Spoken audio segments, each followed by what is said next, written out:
Yeah, we find her, the beautiful girl we've been missing.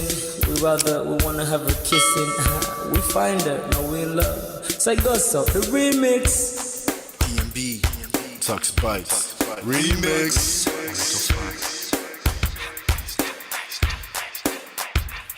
Now if I had to lose you like a bad phone connection, I'd change my game to get a better reception. Sit back, let's start this interaction. Don't fight the feelings, just a chain reaction. Your heart won't give you the wrong instructions. Like my GPS, yes I got the right direction. We gotta merge together like a road intersection. Last stop is gonna be my love and affection. I ain't like the mother dudes, they wanna call you shorty, but I'ma call you a beautiful girl. I took your picture home, my mama saw it, she's a very, very beautiful girl. I wanna put you in my video, cause you're so beautiful. You're a beautiful girl. So when you hear us in your radio, turn up your stereo. It's beautiful girl. Gotta find a shorty who's worth of a lady. It's nice but maybe doesn't look like 40. It's taking a little time. I wasn't seeing no signs, any traces of my baby. Who's gonna be my baby? But I thought I'm gonna take my time with things to go off an eye. I saw a shorty passing by. She's got this very pretty smile. He was right at the bus station. I tried to make a conversation, holding her arms, feeling so tough. I felt the sensation. It's been a while that I've been trying to find a beautiful girl. Now I realize I found me a beautiful girl. She's a model, she's so fine. I just wanna take it by. Beautiful girl. Sparkling eyes are killing tight. I found me a beautiful girl. Body me LP, oh yeah, My wish came true when I saw you, girl. God must have blessed me with your beauty, girl. Looking so right from your head to your toe, shaped like a Coke bottle with a smile of a queen. My queen to be, you my destiny. Got a body of a goddess with your beauty. I'm impressed and I'm never in distress. Come on over and be mine. Been searching for a man and now all the cats keep looking to mine. With a sexy walk and a sexy talk, she must be from a planet called the sexy world. I know I ain't tripping, better yet I'm thinking put a ring on the finger, we look good together. Take your place in my heart with your beauty, I'ma say that I'll never turn away. Who would think I'm in love? Such the way she smiles at me just really makes me weak. The way she speaks to me just really make me go so weak. Keep staring in her eyebrows. All I kept on saying is wow. If you touch as a breezy night, all I really want in my life. Oh yeah, it's been a while that I've been trying to find a beautiful girl. Fine brown eyes. I found me a beautiful girl. She's my model, she's so fine. I just wanna take it. Beautiful girl. Sparkling eyes, killing tight. I found me a beautiful girl. Yeah, beautiful girl. Most beautiful girl, yeah. Beautiful girl. Damn. Money. You seen her? Hot Ice. Have you seen her? LP. Have you seen her? I'ma go over to Tux Bites. I know you've probably seen her. He has a lot of beautiful girls with him. Tux, it's DMB, baby. Look. Beautiful. I look for a while, but I can't seem to find a beautiful girl so I can make her mine. Time after time I've been searching for a while, but every girl I meet never seems worthwhile. What can I do? I pray to God for an answer. I feel pains in my heart like cancer, and when I find her, I'm gonna romance her. Lace several presents and gifts, call me Santa Claus. I make a heartbeat pause.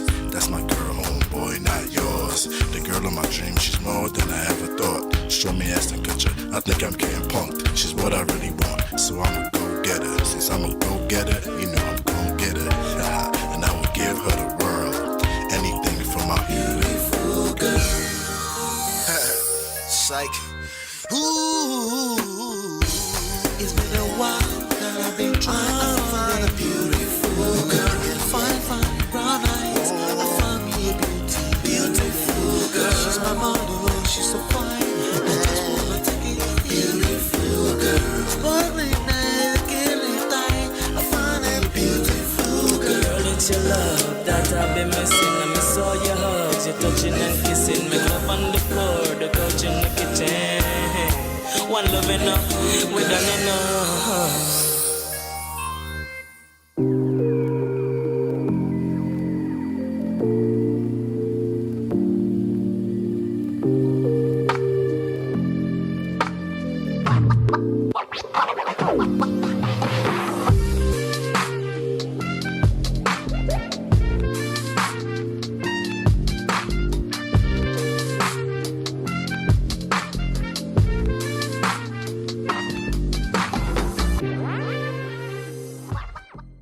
Man of prestige. Ha!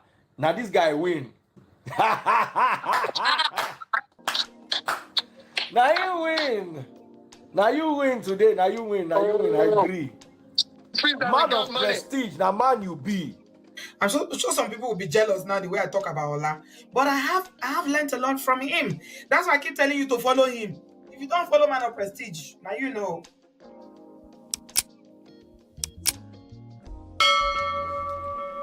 What is going on? Welcome back to Men of Prestige. Ladies and gentlemen, this is Men of Prestige. My name is Ola. I am coming to you live from my Empire Pro Studios. Hello. How are you doing, Paula? How are you, Paula? Good to see you.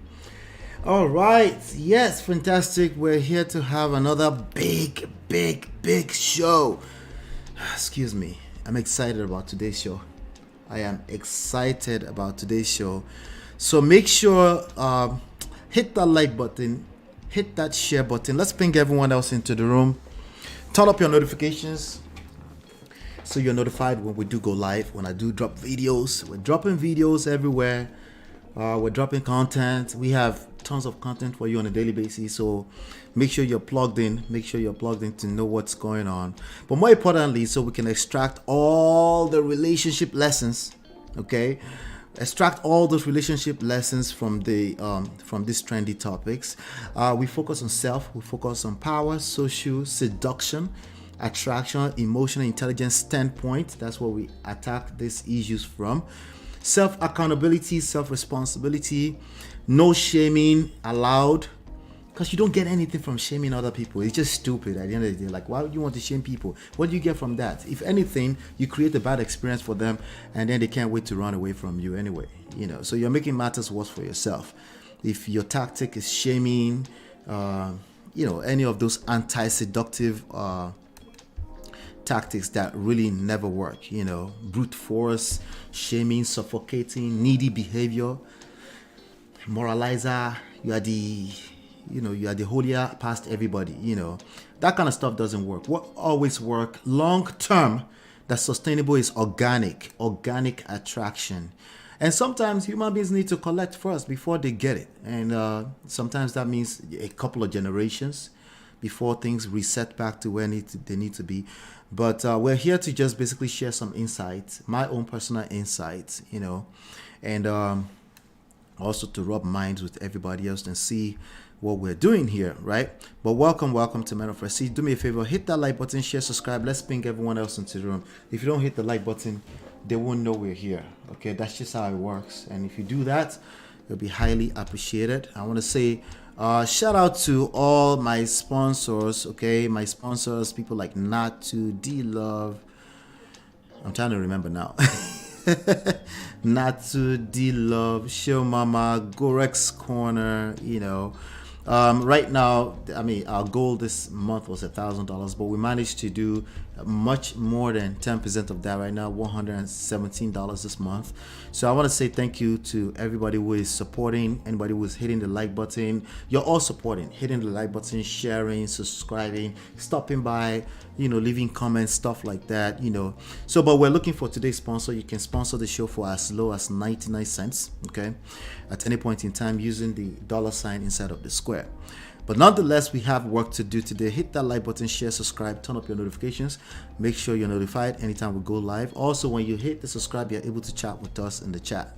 All right. So what else? The books. You can download the book for free. Yes, for free at loveandprestige.com. Okay.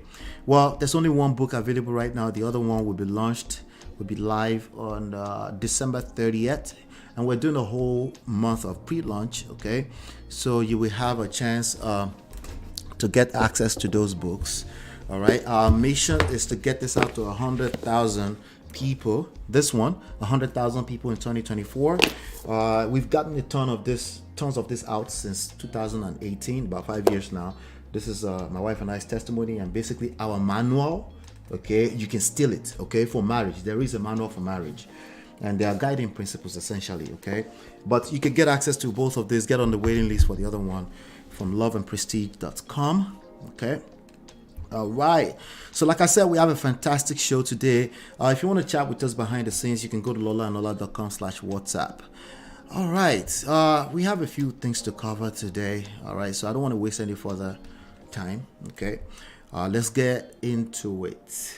Beautiful girl, sparkling eyes, killing thing. I find a beautiful girl. It's your love that I've been missing. I miss all your hugs, your touching and kissing. Make love on the floor, the couch in the kitchen. One love enough, we done enough. All right, welcome back. So every now and then I would like to do every now and then I get a chance to jump on Clubhouse, right?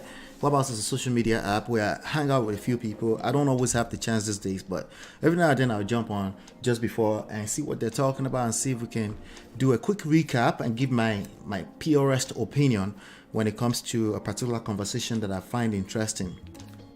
So basically, I was on Clubhouse just now, and shout out to Tunde. Tunde was here before. Tunde was doing like some kind of like I don't know where he gets his messages from. He claims that he gets them from the DM, but it's basically like a dating show, So so we're going to talk about dating for a second here, all right? So like a dating show, and then he was reading this thing. I don't know where he was reading it from, but he was reading this thing, and basically there's a lady, 34 years of age, 34 years old, with a child, but would not. I'm not sure if she makes six figure or not. I'm not sure that part, but she definitely would not settle for any man who makes less than six figure, right? And there's another brother, a couple of brothers there. I don't want to mention their name because I'm not sure if they're okay with that. And they basically took on the whole mantle of basically keeping for the man as usual, and basically saying, let me slow down on that. But basically, this person said that the woman will never find what she's looking for. Okay? Will never find what she's looking for. She's 34 years of age. She's a single mother. She will not settle for anything less than anybody that makes less than six figure. All right? And, he and another brother said, they will never find what they're looking for. All right.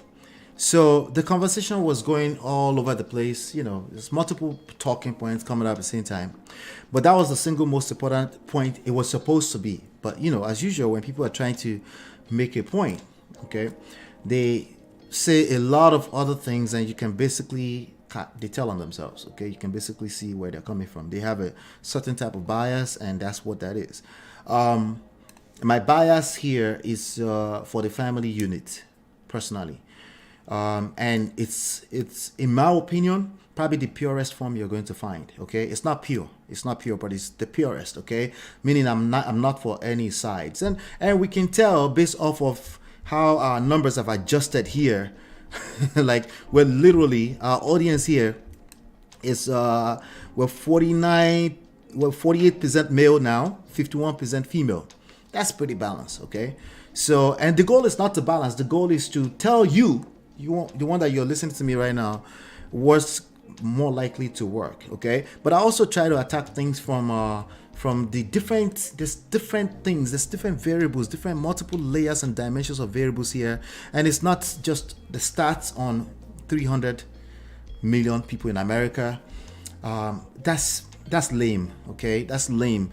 We can quote those stats, we can use it to say, hey, these are the odds against you, but we need to have room in our head for the possibilities, okay? There is probability, there is possibilities, Okay? Those two things are part of our reality. Okay? Those two things are part of our reality. You might want to call it the exception to the rule, right? You might want to call it the anomaly. The reality is that anomalies do exist. All right, and they are usually not predictable, so you can't really use the probabilities. We're human beings, we're like God. You can't put us in a box. Okay, why? Because people actually do have choices or options, just like the one the brother was prescribing. Basically what he was prescribing, that if you're 34 years of age, single mother, you should be able to take anything that comes for you. Just take anything. Anybody who shows interest in you, run with it and go and marry that person. Come on, gentlemen, obviously I can't agree with that. That's just weird. Okay, that's weird on every level. Right? I can't agree with that. Why? Because I wouldn't have you agree to something like that either. So let's flip it on the end. Let's say somebody said, if you're a man, you are 40 plus and single, you're a red flag, you should just take anything. I would disagree the same way. Like, no, you don't take just anything. That's not how life works. That's not how attraction works. That's not how our reality works. The numbers that's being quoted are after the fact. They are the result. They are after the stories have been told. Then you read numbers, okay? We can use those numbers to look at what the odds are against you or for you, but we also got to apply it to a specific situation. The goal of those numbers is to help anyone in any bracket, in any phase of life, improve their chances of getting the results that they want. It has to be the results that they want. A person that doesn't want marriage, I don't have anything to say to them. They don't want marriage. There's nothing for me to say to that person. I can't go there and become a confused motivational speaker and a person who is going to shame you into submission to get to want marriage by force. I can't do that. I don't know what we get. What are we going to get from that? I don't understand, right? I think it's okay for people to say, these are my preferences. If I don't have my preferences, I will not settle. I think that's okay. So what about father figure for the son? Like you just said, father figure. We're going to figure that out. If the person doesn't want to be married, should they go and find anybody father figure for their son? Like that conversation cannot be that simple. That is weird.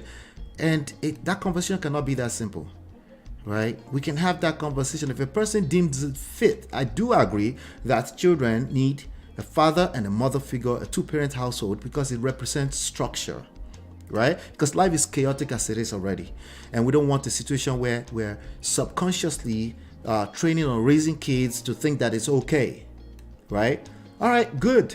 We can have a conversation around that without asking people to settle when it comes to their self-esteem, when it comes to their quote-unquote preferences, right? Now, preferences can be unrealistic. But again, I'm not telling a person that's not complaining to change their preferences. That is weird. That is weird. That is weird. Now, if they're confused, maybe they really want it, but they don't want to admit that they want it, but they don't want to come off as weak, that is on them. We're all adults. Speaking of adults, we're going to be talking about Tiny and T.I.'s son today. Right? We're all adults. People have there's consequences for our choices, and we have to allow adults to be adults. We have to allow adults to be adults. That's the reality. Okay, we have to allow them to gain some frame of reference. So even if I'm going to offer anything of value to you in terms of my opinion, I gotta have frame of reference. If you haven't failed ever before, you're probably not going to listen to me. Okay, maybe you failed, but you don't interpret it as failure. It's only me interpreting it as failure. That's not going to work either. Like, that's me talking to myself. That's not going to work. You need to see it as failure. And at that point in time, you have an open mind to receive what I may have to offer you, right? So for those of you who want to help and you think like our society needs the family unit and all this kind of stuff, you need to listen a little bit more than you're talking, right? You need to listen more than you're talking. If a person says, this is my preference, I don't want my preference, that's preference. That's not a crime. All right. Oh, no. But when I started having the conversation, they said, oh, it's not preference. This is just what the reality is. The reality is that a lot more people are staying single. They don't want to settle. Marriage rates are lower. Right. It is what it is. That's okay. But that's not okay. Well, I don't know what, like, okay, it's not okay. What do you want to do about that? You want to shame people into what they don't want? That's clearly not going to work. You need to come up with something in between. Yes, on the fence. Something. What is the on the fence? Listen first before you start yawning dust. Maybe they don't see the value in what you're offering. Learn how to present the value that you have to offer. Learn how to do that. And then maybe there's a chance that they might see it from your point of view. If they don't see it from your point of view, they don't see it. This is what it is. You leave it alone. You let it go. Okay? So in my opinion, human beings operate much more off of possibilities. That is the reality. Okay? The reality is not the recorded data. Recorded data is past stories being told. What we know about human experience is that change is constant. It's always evolving. And to be frank with you, it's evolving to something that we've never seen before. And if you have problems with change and you find a way to justify it by saying, well, this is the way it worked in the past, no, there's no perfect ideology anyway. It just doesn't exist, right? The only thing that you have is your results. If you like something better, you have the autonomy, you have the agency, right? If a person, I'll leave you with this on this topic. If a person is waiting longer and longer and they're lying to themselves, whatever they want will become more difficult. That is across the board, both men and women, okay? The talking point is that, well, it's women that want marriage. Men don't want marriage. That's false. That's false. That is actually false in reality. That is true on your paper, in the manosphere, in the red pill and all this kind of stuff.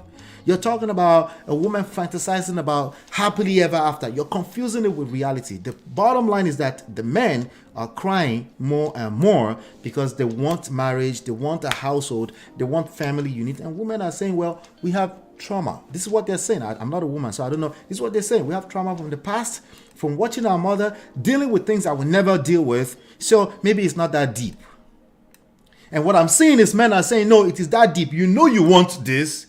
Since you want this, you must want this. Well, who wants it? You or them? Because are you confused or something? Right?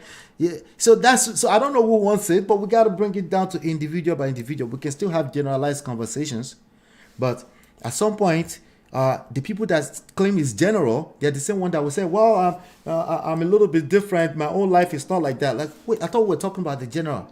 Are you confused? It's confusion, okay? So here we go again. People complaining about the dating scene have been out of touch, but yet you're the one coming and complaining to me, crying wolf and confused, right? So you got to be careful. You have to be careful on how you tackle this point. Ask yourself, what do you want? After you do that, make sure you ask, because if you don't know what you want, you will have a hard time listening to what other people want. After you've identified what you want as an individual, now the people you are interacting with, or you're trying to talk, or you're referencing, ask yourself, what is it that this person wants? Not necessarily what they say, but what is it that they actually want? Well, first of all, whatever they say, you have to kind of believe halfway, right? But that needs to match their action, right? If it doesn't match their action, well, it is what it is. You get to not trust them, right? Not to tell them what they want, but you don't trust them because there's a disconnect somewhere here. But I'll tell you what, okay? Can a person who is 34-year-old single, right? A woman, single mother, can she find a six-figure earner? The answer is a yes. That is an absolute yes. Is it probable? Probably not. Okay? Probably not. Why did I say that? I don't have the numbers, but if we're talking about in America here, probably not. The probabilities say not. But there's a difference between probability and possibility. If it's possible, what can she do to increase the chances of doing that? It's very simple. She first of all needs to acknowledge and realize that all 300 million people in America are not in her circle. She has maybe 20 to 30 people at most. That's if she's a social person in her circle. She needs to look in that circle because she will continue to repeat the trend in that circle, and she can change that circle, and she doesn't have to do it drastically. She can do it slowly. She can even change just one little hangout spot here and there. She can go to church. She can hang out at events, professional events and stuff like that. And most people, shout out to somebody who mentioned earlier, Most doctors marry doctors. Most accountants marry doctors. I'm not sure how true that is. But if that's true, that makes sense to me because you marry in the activities of life. That's why when people say, oh, I've just been busy studying, I was like, no, cap, right? You've just been busy with other things that you haven't taken the time to assess. Not busy with school. That's not the reason why you're not married. You're not married because of some other peculiar reasons that you probably haven't taken the time to assess. However, you can change that. You can literally say, I'm going to hang out a little bit more, be a little bit more social. You don't have to change who you are. You just improve on your social skills. That will go a long way. You improve on your social skills, your emotional intelligence skills, right? You improve on your seduction skills. Seduction doesn't mean you're touching people and raising their dress. No, that's not what it means. It goes long before that ever happens, right? And if you don't have those things, you will struggle, just in general, just in life, right? Because it's actually a life skill, right? And the people that are doing it, some people do it naturally, some people learn it, okay? But ultimately, it's a learned behavior like everything else, okay? Some people are natural, some people are not natural. It is what it is. But the answer is, it is possible. Is it probable? If you have that result already, there's a higher chance you will continue to repeat the results that you have, unless you change something. If you change something, then something will change. If you don't change anything, you keep doing the same thing, expecting a different result. That's obviously what they call insanity. All right, so with that being said, I will be right back.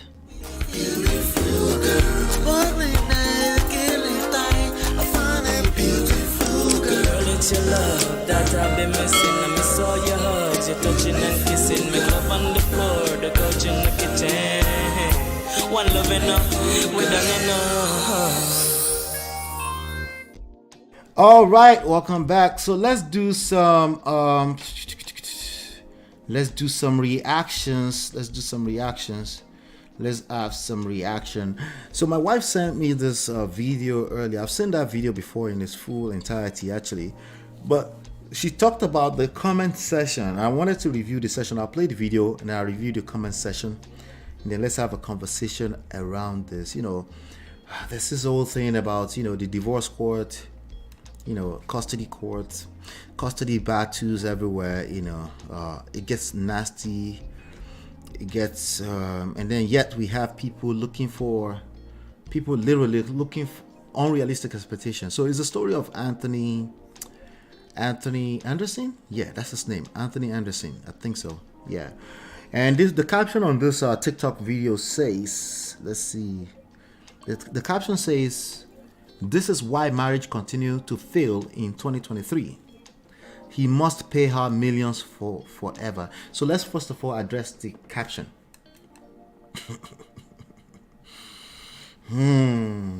Let's address the caption. Let me make sure my audio is working. All right, it is. All right. "This is why marriage continues to fail in 2023.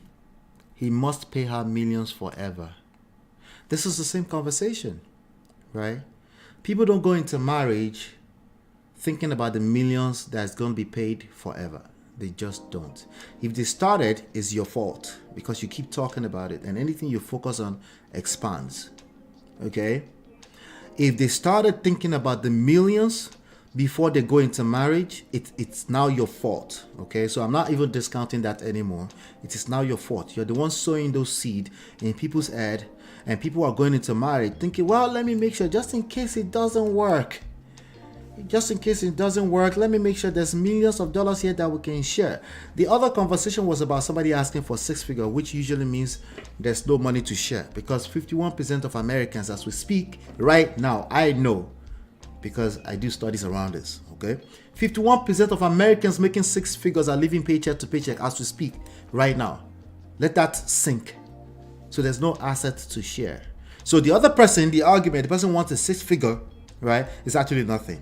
Okay. Well, majority of people. Somebody said majority of people. Somebody is, policeman, firefighter. All these people are not making six figure. Baba, that's why the national debt is heavy. Okay.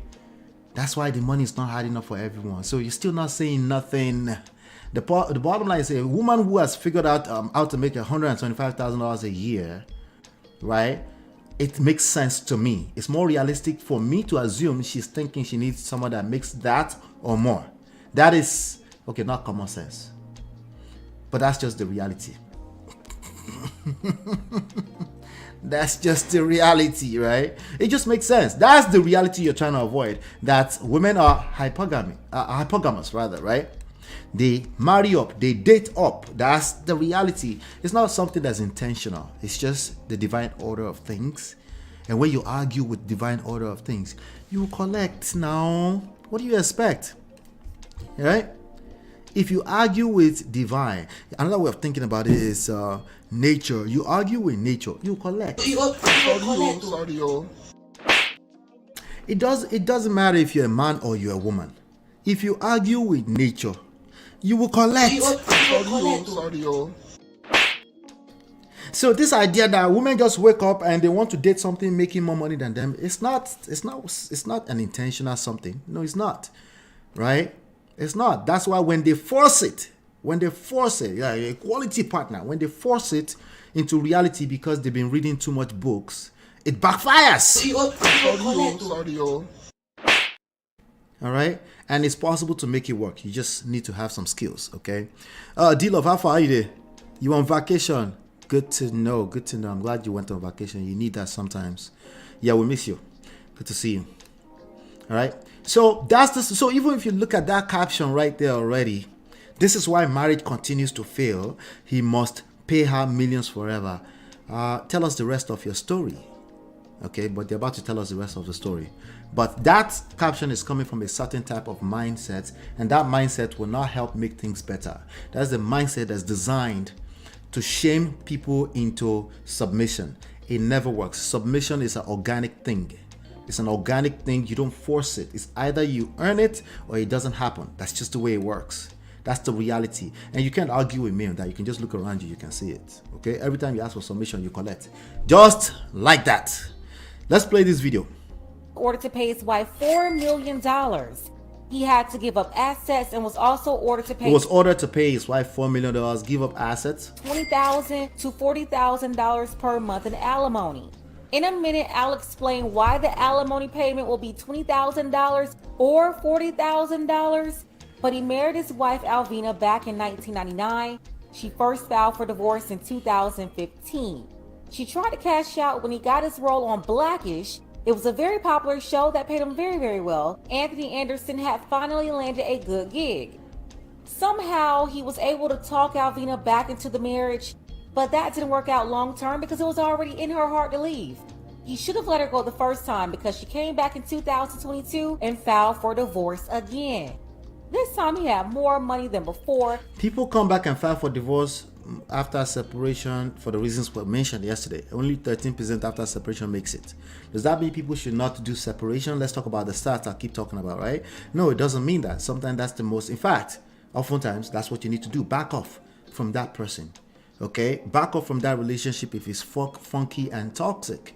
That's what you need to do. But if you're aware of these stats, you know the odds are against you. If your desire is to find your way back at some point, then you know that it's really, really, really, really important that you work on yourself and learn the skills that you need to learn so you can attract the kind of love and relationship you're looking for. That's really what that means. That stat is not designed to be used to shame people into a stupid submission that will never work. So maybe that's what they tried. We know that second, third marriages have a 75% higher chances. What do you do with that stat? I can't use that stat to discourage you to get married again. You can only use that stat to say, hey, the odds are against me, so I better know what I am doing before I try this again, right? I better make sure I go through healing, necessary healing before. But most people are coconut-head. They don't do that, right? They're stubborn. They don't do that. They try it again because they think it's supposed to be automatic, right?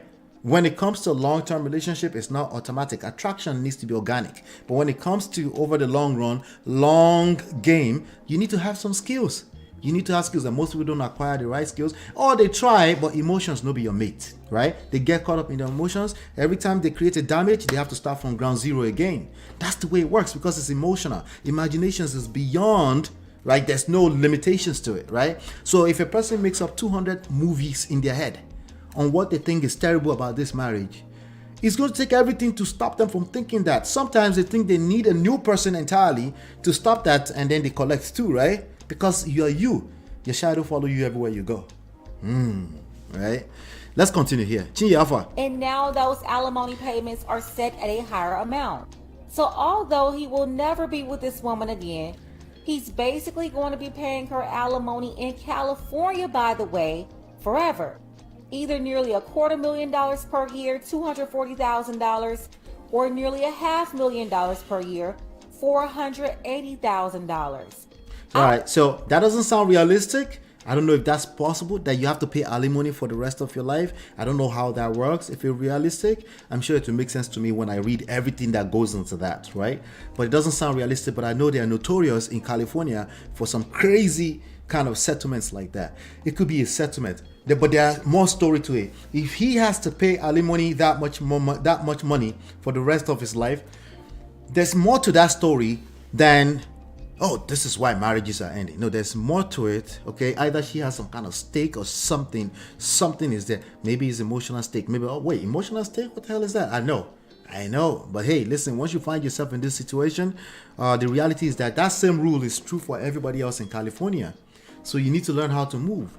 And sometimes it just doesn't work out, right? Some people claim this is why Will Smith will not divorce Jada, because he stands to lose a lot of money because it's California.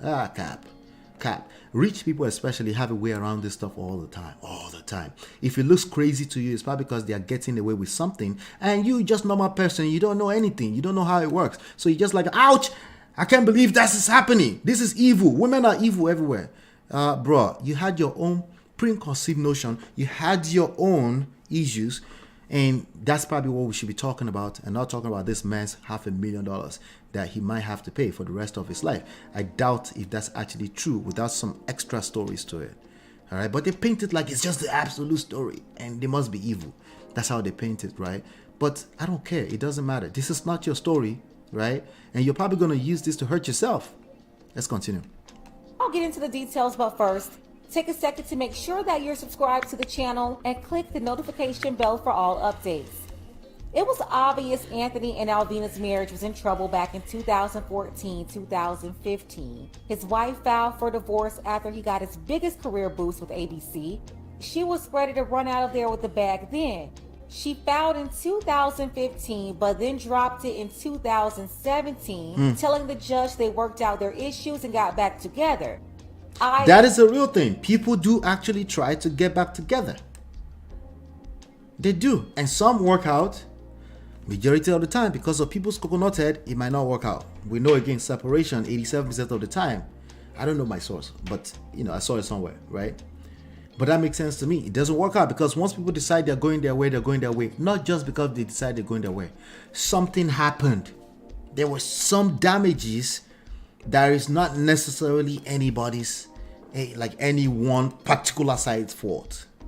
When you hear your rhetorics, and oftentimes also often pushed against one side, you are probably a liar. You're not telling us the rest of your story. Okay? Let's continue. Anthony begged her to stay so she wouldn't run off and take all his money. Then by the time he was done with Blackish and they wrapped up the series on ABC after 8 seasons... All right, so you get the gist. The caption is wrong. The rhetoric here is probably wrong. It's just one-sided at best. But let's look at the comments. The comment is why my wife sent it to me. She said the comment section is wild. And she knows that it's just wild. Let's go into it. Anyway, this person said, this is crazy. Don't get married. Wow. You already are having a hard time getting married. Why are you lying to yourself like this? You're a liar.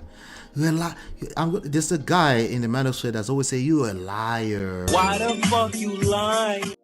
You're a liar. That's why you can't believe this comment. This comment have backstories and it has nothing to do with Anthony Anderson. All right. Don't get married. Wow. You're already, not that you don't want to get married. You're already having a difficult time getting married. That's why you talk like that. Yes, that is an absolute. Okay. If the celebrities haven't learned their lesson by now, I have no sympathy for them. Prenuptial. What do we know about Tyrese? What do we know about Tyrese? Okay. In fact, I think we should bring Tyrese up on the next story. Okay. We should bring Tyrese up on the next story. Wait, what's going on here? Let's make sure that am I live? Can you guys hear me? Okay. So speaking of, let me see something here. Hold on one second. Pardon me. Okay. Just pardon me right there. Okay, we're gonna talk. I'm gonna play this video next as usual. There's always something we can play here. Let me see. There you go. I found it. Just want to get this video off of my phone into the book so we can continue, right? Okay, found it. Great. Let's get back to the business. All right, let's get back to the comments. All right, so very quickly, I needed to do that. All right, so let's see. This person, hold on, let me show my face back. All right, there you go. Ujula Rawa. If the celebrities haven't learned their lesson by now, I have no sympathy for them. Prenuptial. Prenuptial can be cracked. Okay? It can be cracked. Okay? And manipulative people will try to crack your prenuptial agreement. It's just what it is, right? But also, prenuptial, if it's not fair enough, if they can claim that it was drawn and designed, yes, now you know what I'm going to do, right? If it's claimed and designed, and people can claim that it was under duress, they can crack it. But that's not fair. Listen, they can crack it for anyone. That makes it fair. If they can crack it across the board, that makes it fair. Oh, but it's only in some states. The same thing we're talking about. You know how many people is in each state? If they can crack it, it's fair. That means they are deeming it that it's not fair the way it was drawn up. And that's just how life works. Well, wait until it happens to you, Ola. When it happens to me, I am in a better position to handle it than you, because you have unrealistic expectations of life. Right? God forbid I have to deal with that, because I do everything in my power to make sure it doesn't happen to me. But you're like, oh, well, just have prenuptial. Or no, just avoid marriage altogether. But you still collect, because at the end of the day, you're dealing with human beings. You're having sex everywhere. Once you have sex with people, it's no longer fair. Okay, you can play fair within each other, that's fine, but usually it's easier. The point is that it's easier when you're on the same page, and it gets more difficult when you're not on the same page, right? If you don't have what I just said as a part of your skill set, you collect now. What do you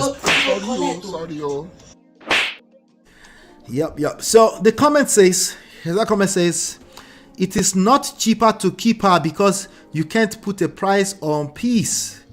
That's a good point. Some people say it's cheaper to keep her. No, it is not cheaper to keep her. So when you're measuring numbers, $240,000, from what perspective are you measuring that number? From your own standpoint, you don't know what kind of peace of mind this man is literally getting to keep. You have no idea. Let's see. Are we still here? Why am I seeing something else? Interesting. Let's get back here. Am I live? Can you guys see me? Am I still live? Am I still live? Yes, we are. Okay. My monitor here is acting like it literally went to another video. I could see your chat, but went to another weird video like that. Let me see. I just want to make sure that we're monitoring the live stream. Hit that like button. We're missing about 4 likes. Hit that like button. Thank you. Great. Hit that like button. All right, so no, it is not necessarily cheaper to keep her. That's a stupid talking point as usual. Okay, it depends on who is saying that. Like, if you keep a situation that's why, just stay there and endure. Like, no, that's stupid. You don't know what they're enduring. You don't know exactly what they're enduring, so you can't say that.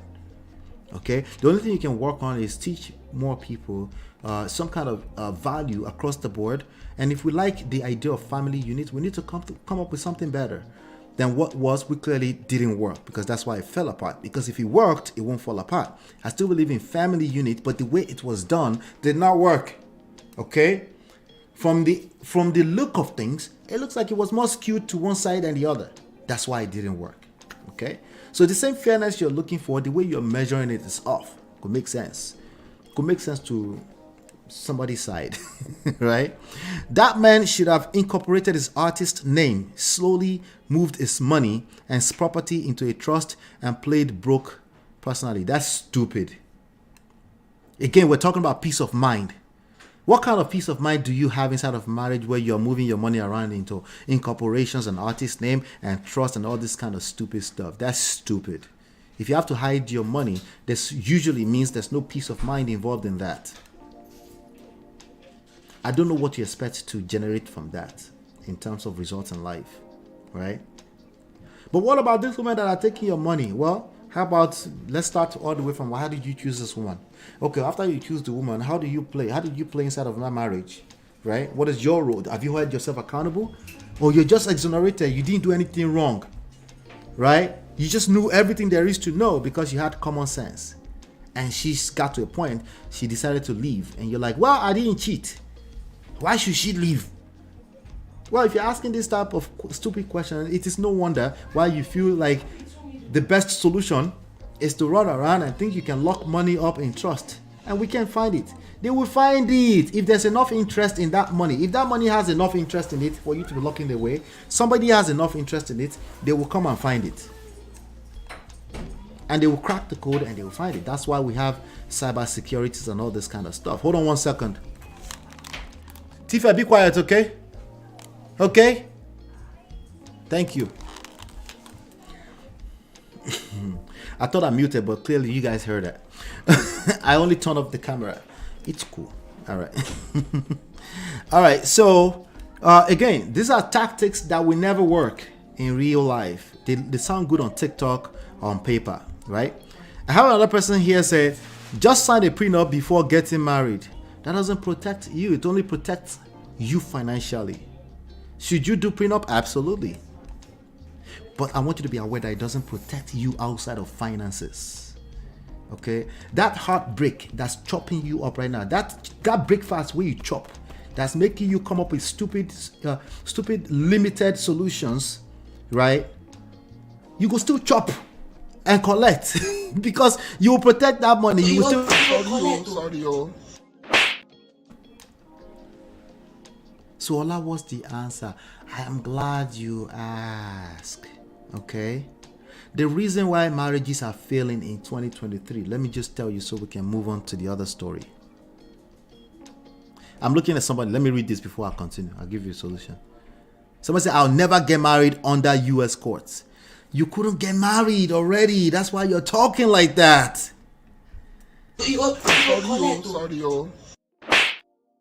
You're having a hard time getting married already, and we couldn't blame that on US court, but you're looking for one nice thing that you can blame. Something that's so easy. Let's blame it on US courts.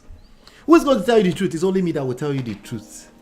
Right? I didn't tell you if it's a man or woman that said that. On both sides, people say stupid stuff like that. You couldn't get married before. That's why.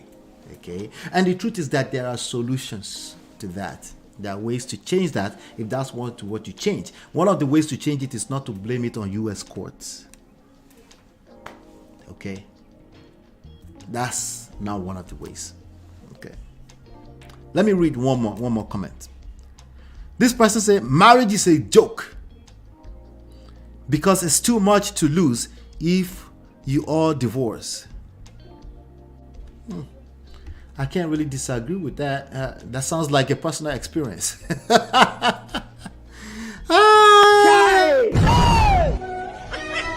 So here's it, okay? The reason why marriages are failing is not because people will take millions from you. Most of you don't have millions. That's the reality. Okay? It's not a shamey thing. It's just a reality. Most of you don't have millions.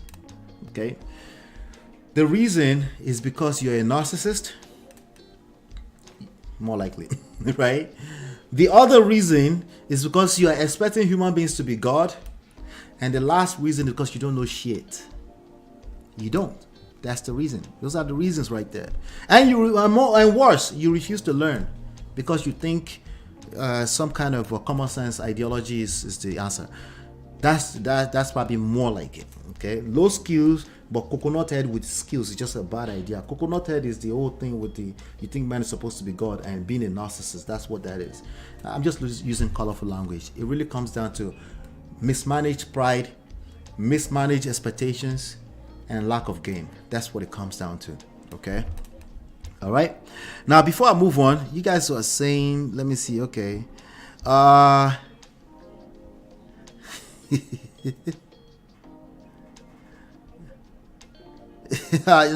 Well, let me talk about that on the next segment. Let me talk about that on the next segment. Let me talk about that on the next segment. Okay. All right. Great. So, I'll be right back.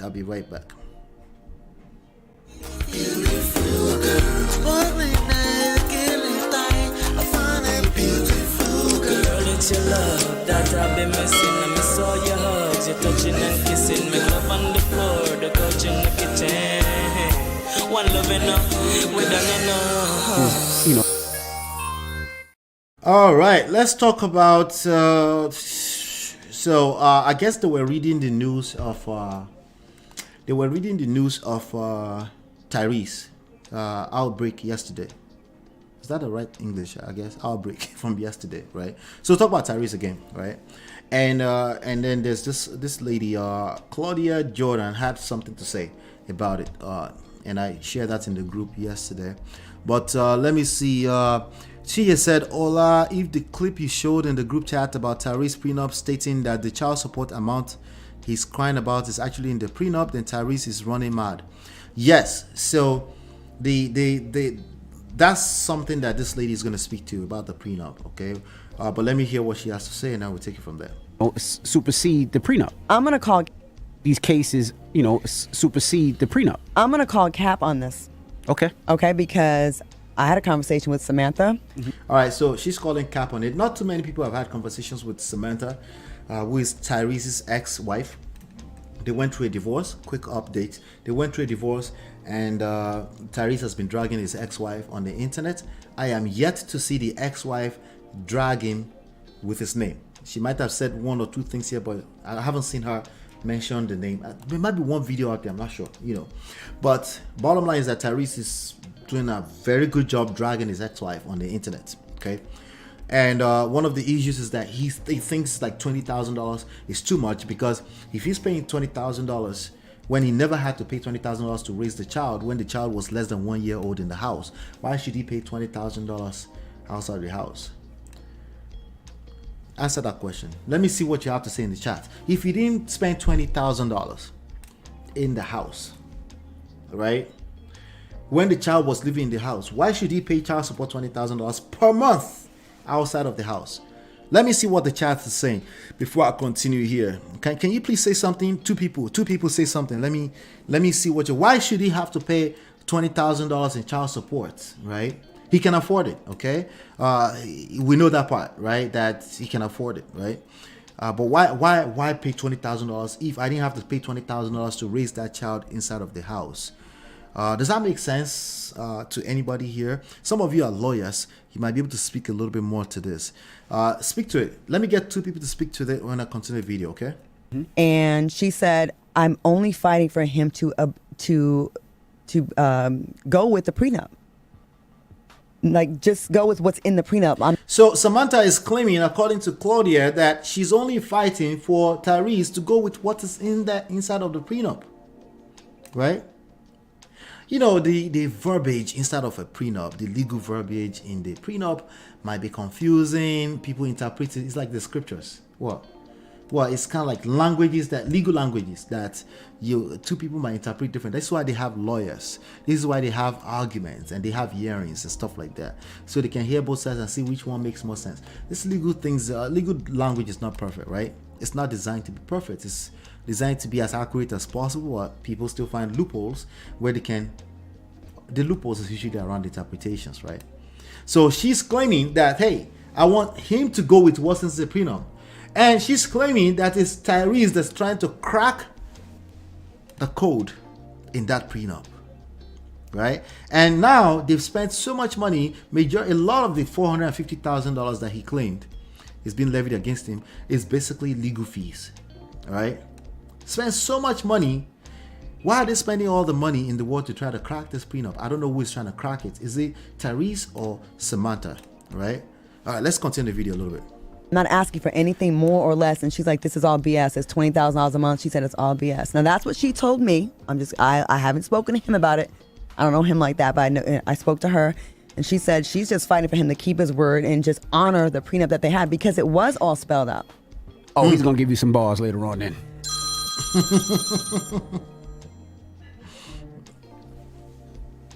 Well, Tyrese is gonna give you some bars. So now they're saying Tyrese is gonna come for her later on. He might. He probably did already.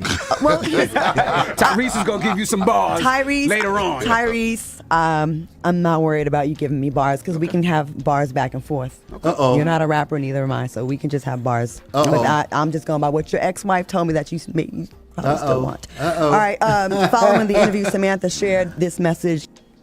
All right. So that's that about that. But let me see. Okay, D-Love says something. 2 separate household and bills, also maintaining a similar lifestyle as the child had. Exactly.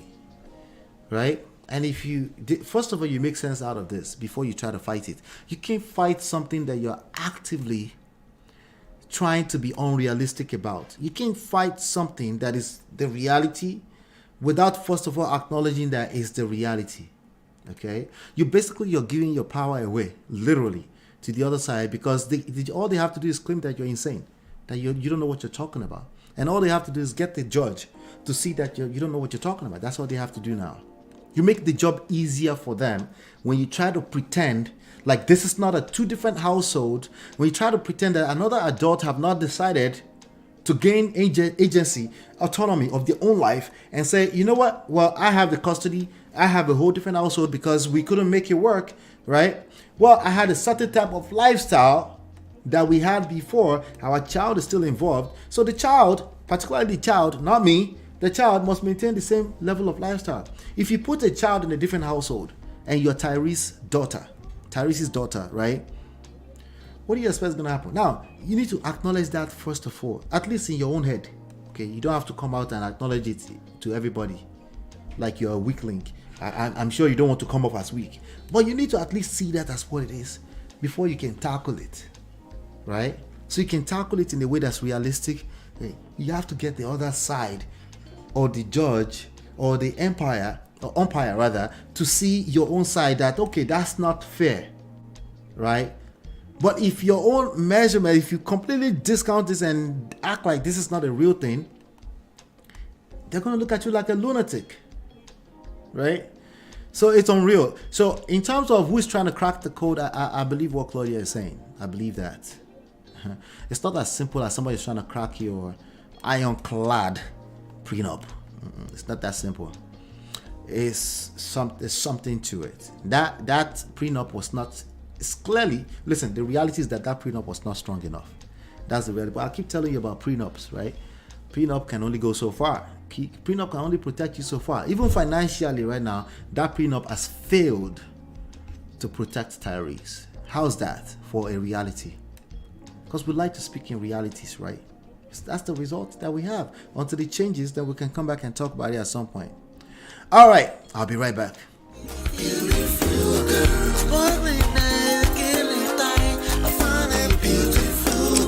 It's your love that I've been missing. I miss all your hugs, your touching and kissing. Make love on the floor, the couch in the kitchen. One love enough, we done enough. All right, so I wanted to. I was kind of done with the Diddy story, but I wanted to highlight this. Diddy has been forced out of his own company. He's no longer the CEO as of today, okay? But a lot has been happening. Since the last time we covered it, you know. And, the whole point of me bringing this up, I just want you to be aware of the limitations of any one human being, you know. If you're just one human being, no matter how rich you are, no matter how wealthy you are, right? If we're talking about life, you just, you can disappear overnight, right? And if we're talking about finances, all it takes is the wrong move or the wrong story from the 90s to catch up with you from a couple of decades ago. That's all it takes, you know?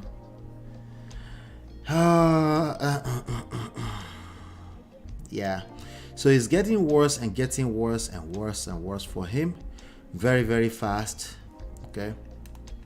And I thought we should cover this really quickly today because again, one of the major things that we cover here is ego, pride, manage your pride.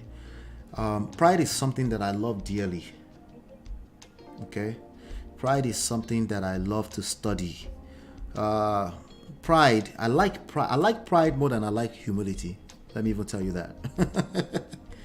Yes, I do, because listen, anything that's readily available, human beings will take it for granted. If you act like a wussy, people will treat you like a wussy. Human beings are mad. They think you're dumb, they think you're slow, they think they can take advantage of you. If they see a loophole, they'll come in there and they will claim that they won't try to play fair. Yeah, and by the way, they might find a good judge that will take their side, claiming that they weren't playing fair, right? So it is what it is,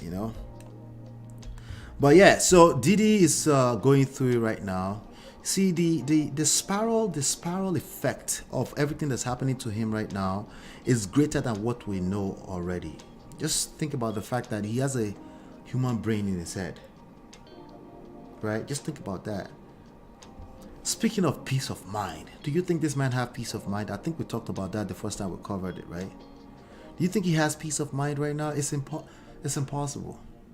Okay, it's impossible. All right. So, just about 6 hours ago, this is according to Variety.com. Hold on 1 second before I get into that. Let me see. D-Love says, very good. His karma is coming. Diddy go collect. I can't disagree with that. I can't disagree with that. Sadly, karma is here. Diddy is a story that keeps on giving. Yeah, because he's such a figure that's much bigger than life. And when you're a figure that's bigger than life, you have to do everything in your power to protect yourself against your own bad behavior, because we all have bad behavior, but he has a lot more exposure because of this connection to all those things. And when you accomplish and when you achieve a lot in life, the more you have to realize that much is required of you. To whom much is given, much is required, right? The higher you go, the harder you can fall, right? So people that are at ground zero, they can't fall that far. What's the worst that can happen, right? But yet we have an innate need to accomplish. We want to feel significant. We want to achieve big things in life, right? That's what we want, right? We want growth. Remember? We want growth, right? So we don't want to say at ground zero, but a lot of people now forget. Once they have a little bit of achievement, even a little bit, not Diddy even level, they start to feel special. They start to feel like they're bigger than life. And it's not necessarily an intentional thing. It's just natural order of things. So it's easier for you to have unmanaged pride, ego, and inflated sense of self when you're achieving. It's much easier for you to feel that way than to actually be humble. Be humble is a difficult thing, and sometimes it's very tricky. Like, for example, somebody said to me, I think we're gonna have him as a guest. He said, me, I don't mind my driver to come and sit on the table and have dinner with me. I was like, it's not that simple. It's not that simple. Stop the cap. Again, all these simple solutions. Different from that. It's not that simple. That same driver will show you shege. We show you shege. So it's a delicate dance. But when you get to a stage where you are a billionaire, you can't go wrong by waking up every day and applying humility. You can't go wrong because you already have natural, like, people are bowing to you all the time. People are, into you all the time. When I watch a conversation that somebody had with 50 Cent, I'm like, this guy has figured something out that is very rare for rich people to figure out. A 50 Cent is very rare. It's very rare. Like, listen, 50 Cent does not represent humility. That's not what I'm saying. And that's the point I am making here.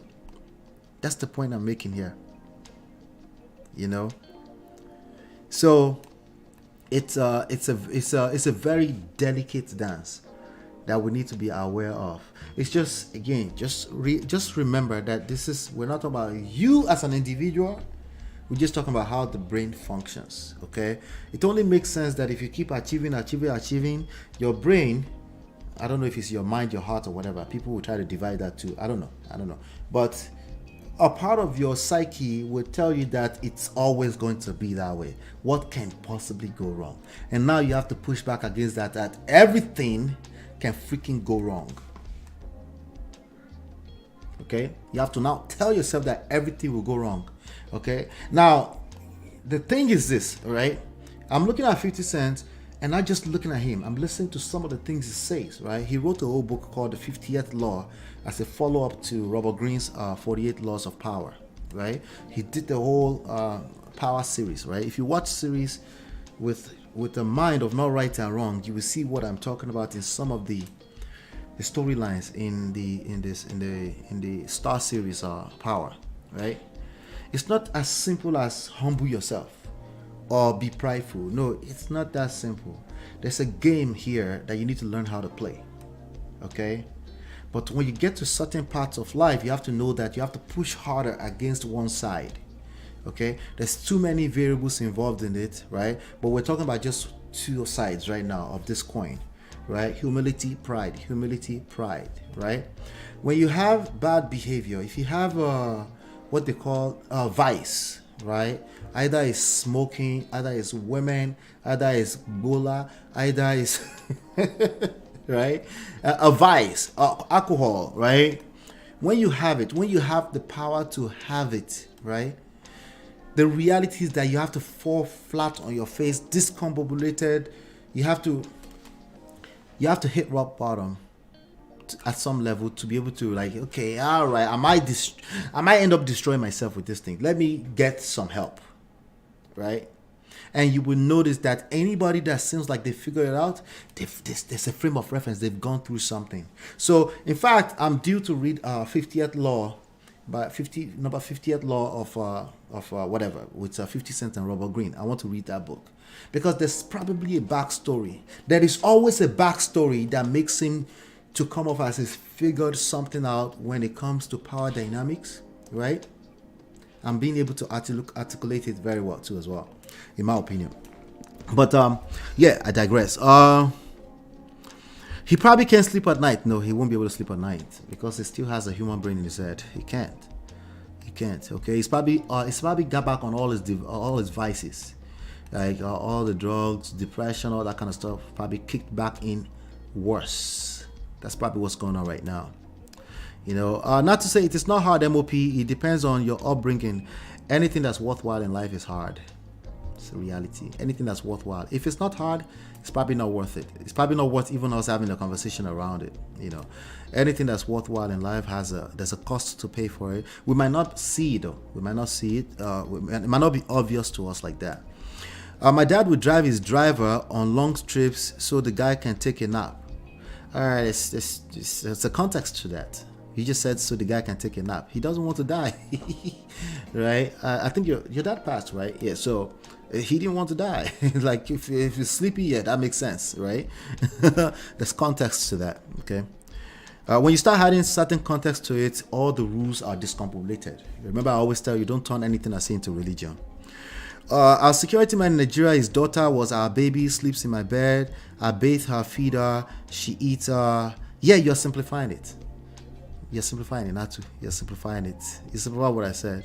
We'll continue the conversation at another time. But I think it's a big topic that we should tackle. I think it's a very important topic.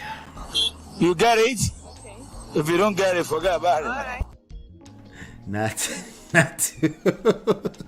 Not to, you know I love you. All right. So, yeah. So this story, this caption here, 50 Cent says he wants to put his coins in and buy Revolt from Diddy, following allegedly stepping down. Okay. So now he wants to buy. 50 Cent said, "I'll buy that from you, Playboy." After he stepped down, for the low, because you know Cadillac and AT&T gonna pull out. Cadillac and AT&T are going. They have money. They have invested money in this. They're gonna pull out. Yeah, it's going to be a snowball effect. Remember, he settled. I think he settled too quickly. I didn't know that up front. In hindsight, he settled too quickly. It's too much at stake. All right, and considering the new law in New York, the Survival Act thing in New York City, yeah, he settled too soon. He should have let it simmer a little bit. And the settling too quick, right? Timing is also part of power play. The timing was too quick. Just like, you're trying to cover it so that everything doesn't get destroyed. And you don't always get it right. Understanding power is to know that you don't always get it right.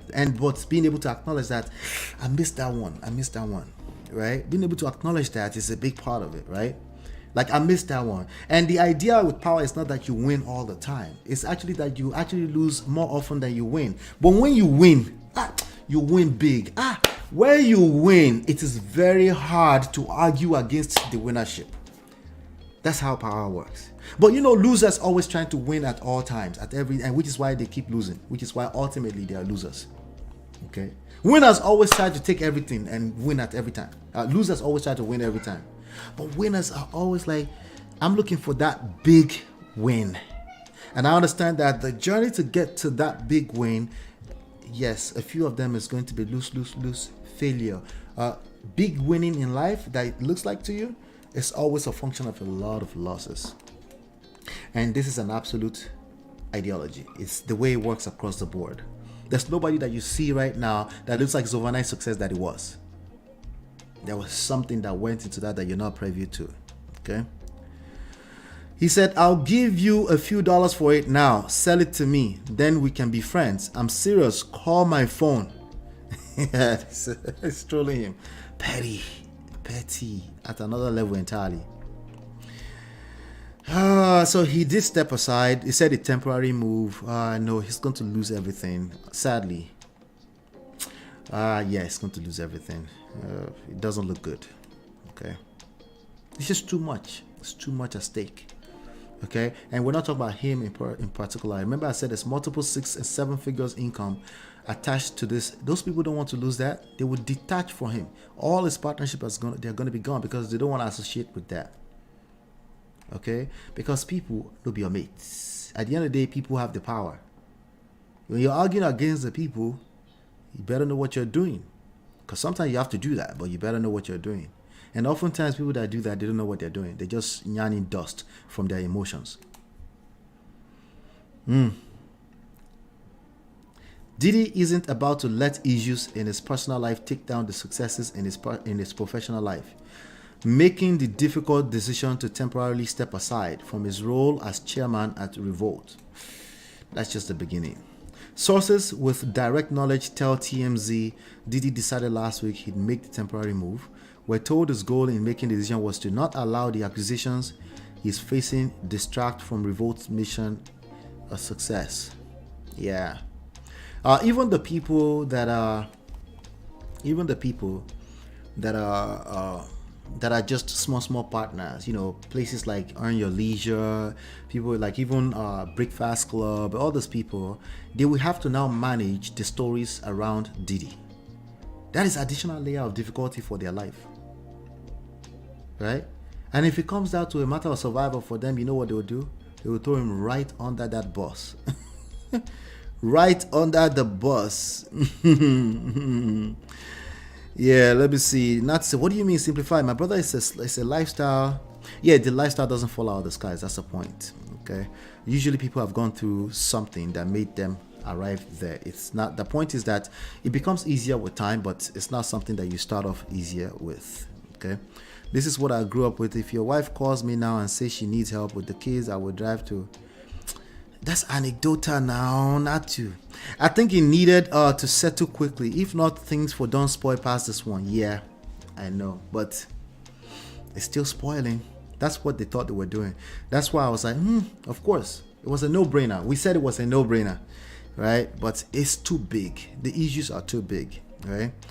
They are both intertwined, unfortunately, personal and professional life. Yeah, that's when I laugh at people say it's not personal, it's business. Like, maybe it's not worth it. If it's worth it enough, it's the same thing. It's people's brand. It's the same thing, you know. So it's a very, very delicate thing. It's tricky, but once you've gone through a few of this, if he makes it through this, back to what Natu was saying, if he makes it through this one, right? If another crisis like this shows up in his life again in the future, it will be a lot more easier to manage, because the truth is that there are patterns. But he's never seen this before, right? He's never seen this before. Now, he's seen his behavior, right? A lot of people got away with these behaviors. There are stories around Clive Davis, even Jamie Foxx self-gone collect. Even Jamie Foxx that just came out of sickness, even he collect. Right? There's another person, a guy called Aaron Hall. Aaron Hall from the R&Bs in the 90s, but he has nothing. Who cares? Who is partnering with that one? It's like a R. Kelly wannabe back in the 90s who still has some hit singles out there. Nobody cares. Right? Remember I said, if you're at ground zero already, you can't fall that hard. But Diddy is like $1 billion worth. In my opinion, multiple billions of dollars of money will be lost. Not his personal money, but just in general, in productivity in general, because of this story. Because a lot of people now have to pivot and they're distracted now because they don't know how Diddy's personal choices in the past is going to affect them. Yeah. So according to Variety.com says, in the wake of 3 lawsuits alleging sexual assault, Sean Diddy Combs has temporarily stepped aside as chairman of Revolt, the music-oriented television network he co-founded in 2013. Representatives for Combs confirmed the news to Variety. A statement posted, Sean Combs has stepped down from this position as chairman of Revolt, while Mr. Combs has previously had no operational or day-to-day role in the business. The decision helps to ensure that Revolt remains steadfast. No, he was busy with Bekus. He had power. The truth is that he had a lot of power. You know, he had a lot of power. So the stories keeps coming out, you know, but is that the right move at this point? Yeah, that's the right move. It's still the right move in the right direction. We don't know if it's enough to help. That's the point. We don't know if that move is enough to help right now at this point in time. You know, I think yeah, his brand is his livelihood and many other people's livelihood, right? And many other people's livelihood. He became this powerhouse because many other people were benefiting from this. That's why. Yes, Aaron Hall from Guy, exactly, the group Guy, right? I like Aaron Hall, but recent words on the street was that he was so ruthless to women behind the scenes. Didn't know that. No, majority of them from in that era were doing what P. Diddy, if they have enough power, they were doing what P. Diddy and R. Kelly, they were doing exactly that. Even the Oyinbo ones like Davis and stuff like that, allegedly. Okay, they were, because they could get away with it, like NDAs, no social media. But again, with this new law that New York put in place right now, a lot of them are coming out of the woodwork. A lot of these women are coming to speak out and say, hey, let me just put this out there. So another woman, because only God knows how many women have been hurt in the same way in all that time. Maybe we can put a stop to it right now. And not just that, this, you know, have some repercussions, some consequences for such behavior. And that you never know where. So we have social media today. 20 years from now, we don't know what we're going to have. We don't know that once you smell bad behavior right now, they will catch you. You will be put in jail immediately.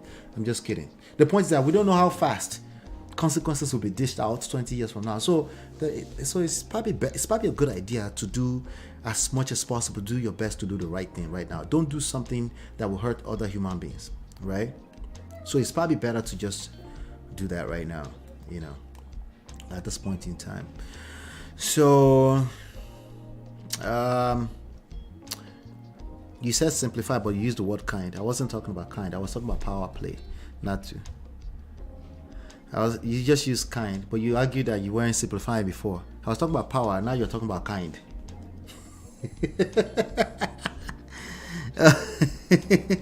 Now you're talking about kind, but I thought you said you weren't simplifying it. Right? I grew up, I'll tell you this, I'll end with this. Okay, I'll end this particular story. You saw my father here when he came here, right? I have this parent that walk literally a straight line. A straight line. You're talking about humility. Like, like all day long. You're talking about not just that, people actually enjoy that all day long, right? They walk this straight line. You're talking about drivers enjoying what they really should not be touching all day long, right? All day long. You're talking about gate mans. I remember a gate man right now. Okay, this guy will come back drunk in the middle of the night. Okay, had access to everything. Come back drunk. Not only will he come back drunk, he will come right to my father's window and start raining curses. My father is the nicest thing ever to him. He did that repeatedly for years, right? My father is just of the opinion that it's God that's protecting him. We just want somebody to be at the gate. And then because of this behavior, it's an alcoholic, and you know he has a family. All this, these are all the things. You know, this kindness thing of his thing you just put into it, right? My father was being kind, right? And he would do that when he wakes up on the following day. Esa, the guy is this short. It's like the size of this thing, right? Esa, and the guy would, you know, he would clean the car, he would clean everything, would do everything, right? But there's this little things that, you know, the not so nice bosses will be like, are you mad? I beg, go put him somewhere, you know, go put this guy somewhere, you know, he can't work by the gate. But my father for years just let him be, like, just do it. That's the nature of the kind of home I came from too. Sounds like very similar to yours, right? Bro. Not you, bro, but my G, Natu. Natu, let me tell you right now, that kind of guy is not going to be my gate man. You can call me unkind. You can call me, well, Ojulon Rojisha, no, don't take food away from this guy's plates. You call me all you want, okay? That's why I keep telling you, these things are not right and wrong. It's competence. It's a matter of competence, okay? And with all due respect to my parents, that's a matter of competence on their part in terms of putting people in the roles where they're fit. There are ways to use that kind of guy without making him a gate man. Right? It's not simple.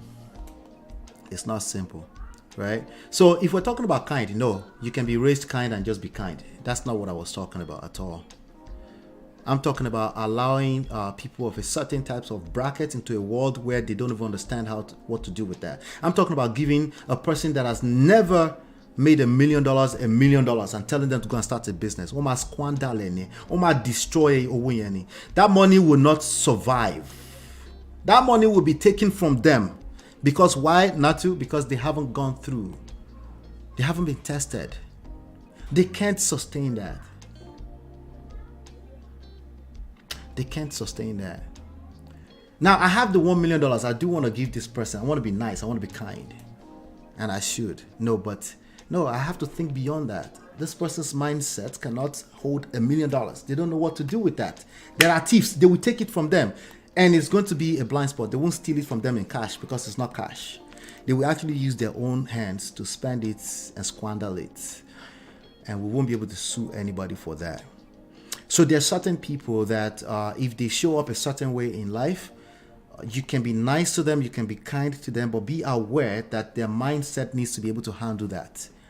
Okay? So if a person, I'm not talking about their child or anything, I'm not talking about any specifics, just in general, right? If a person is a gate man, there's a reason why they're a gate man. It's not your fault. It's not your fault that they're a gate man. The best you can do them is give them a livelihood around what their brain, what their reality can handle. That's part of power play. Is kindness there, but that kindness needs to be congruent with the reality of the person you're trying to be kind to. It needs to actually take effect. If it's taking effect, if it's working, beautiful. If it's not working, there's a reason. It's not because you're not kind. It's because the person probably can't handle the level of kindness you're bringing to them. So no, if a person is a gate man, no hard feelings with gate man. It's the same conversation about should a person, she's a lady. We started this conversation like this, right? A lady who is making $125,000 a year. Should she, in the spirit of her kindness, go and get with a man who is making $60,000 a year? She can. There's nothing wrong with that. She can do it in the kindness of her heart, sure. But she needs to understand that just because she's kind, it doesn't mean she will generate good results. She better know what she's doing. because there's a lot more to it than just being kind. I hope I landed the point at that point, okay? And if that didn't work, not to. You get it? Okay. If you don't get it, forget about it. All right. Not to say no hard feelings. No, absolutely not. None taken. You know. But let's move on to what time is it? Okay, let's move on to another story really quickly. We'll be right back. Yeah. Beautiful girl, sparkling eyes, killing time. I find a beautiful girl. It's your love that I've been missing. I miss all your hugs, your touching and kissing. Make love on the floor, the couch in the kitchen. One loving up, we done enough. All right, let's talk about this thing right here. I haven't watched this. I just wanted to watch it with you guys. I don't know. Natu, did you send this to me or Chinye? Somebody sent this to me. I don't know who sent it to me. 10 things I have learned in 10 years of being married. Actually, let me see if I can trace who sent it to me. Somebody sent this to me. I saw it like the last few minutes before I came on. I was like, oh, that would be interesting to cover. Let me see if I can find who sent it to me. No, it's not Natu that sent it to me. Who sent this to me? Somebody sent this to me. Let me see. I'm trying to see if I can find that person. No, I can't find it. Yeah, I can't tell who sent it. But anyway, somebody sent it to me. But I do follow Mazi Tunde Ednots, Mufasa Tunde. So I'm going to play this video and then we'll take it from there. Let's go. With you guys. So the title says 10 things I have learned in 10 years of being married. All right, let's go for it. 10 things that I have learned for being married for 10 years.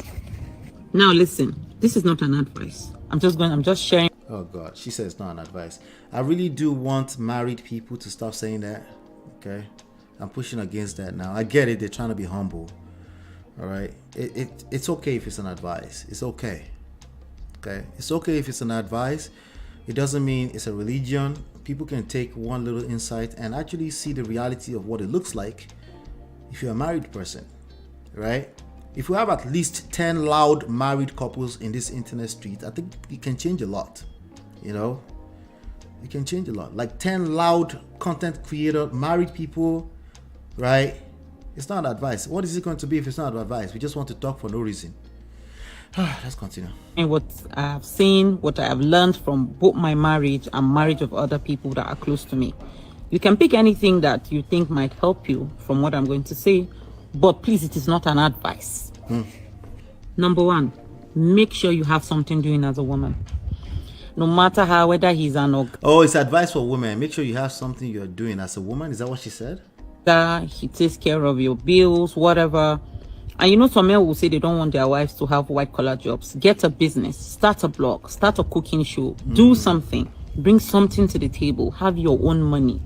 Because somebody like me that has siblings, and then they'll call me out of the blue, oh, I need this, I need that. And then you now decide, oh, I want to be asking my husband all the time. You ask him today, he'll give you, ask him tomorrow. Definitely when you ask him the third time, he's going to be tired of it. So get something doing. Do something that's going to be productive for you. That helps marriages a lot. Number two, I like that actually. When there is an argument, this is free advice for somebody like me that likes talking back. See, when there is an argument, just eat. I knew it. She finally said it. She admitted this is free advice. Right?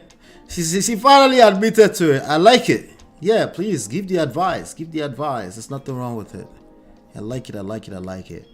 Right. So she did say, get something to do as a woman, right? Yeah, that's cool.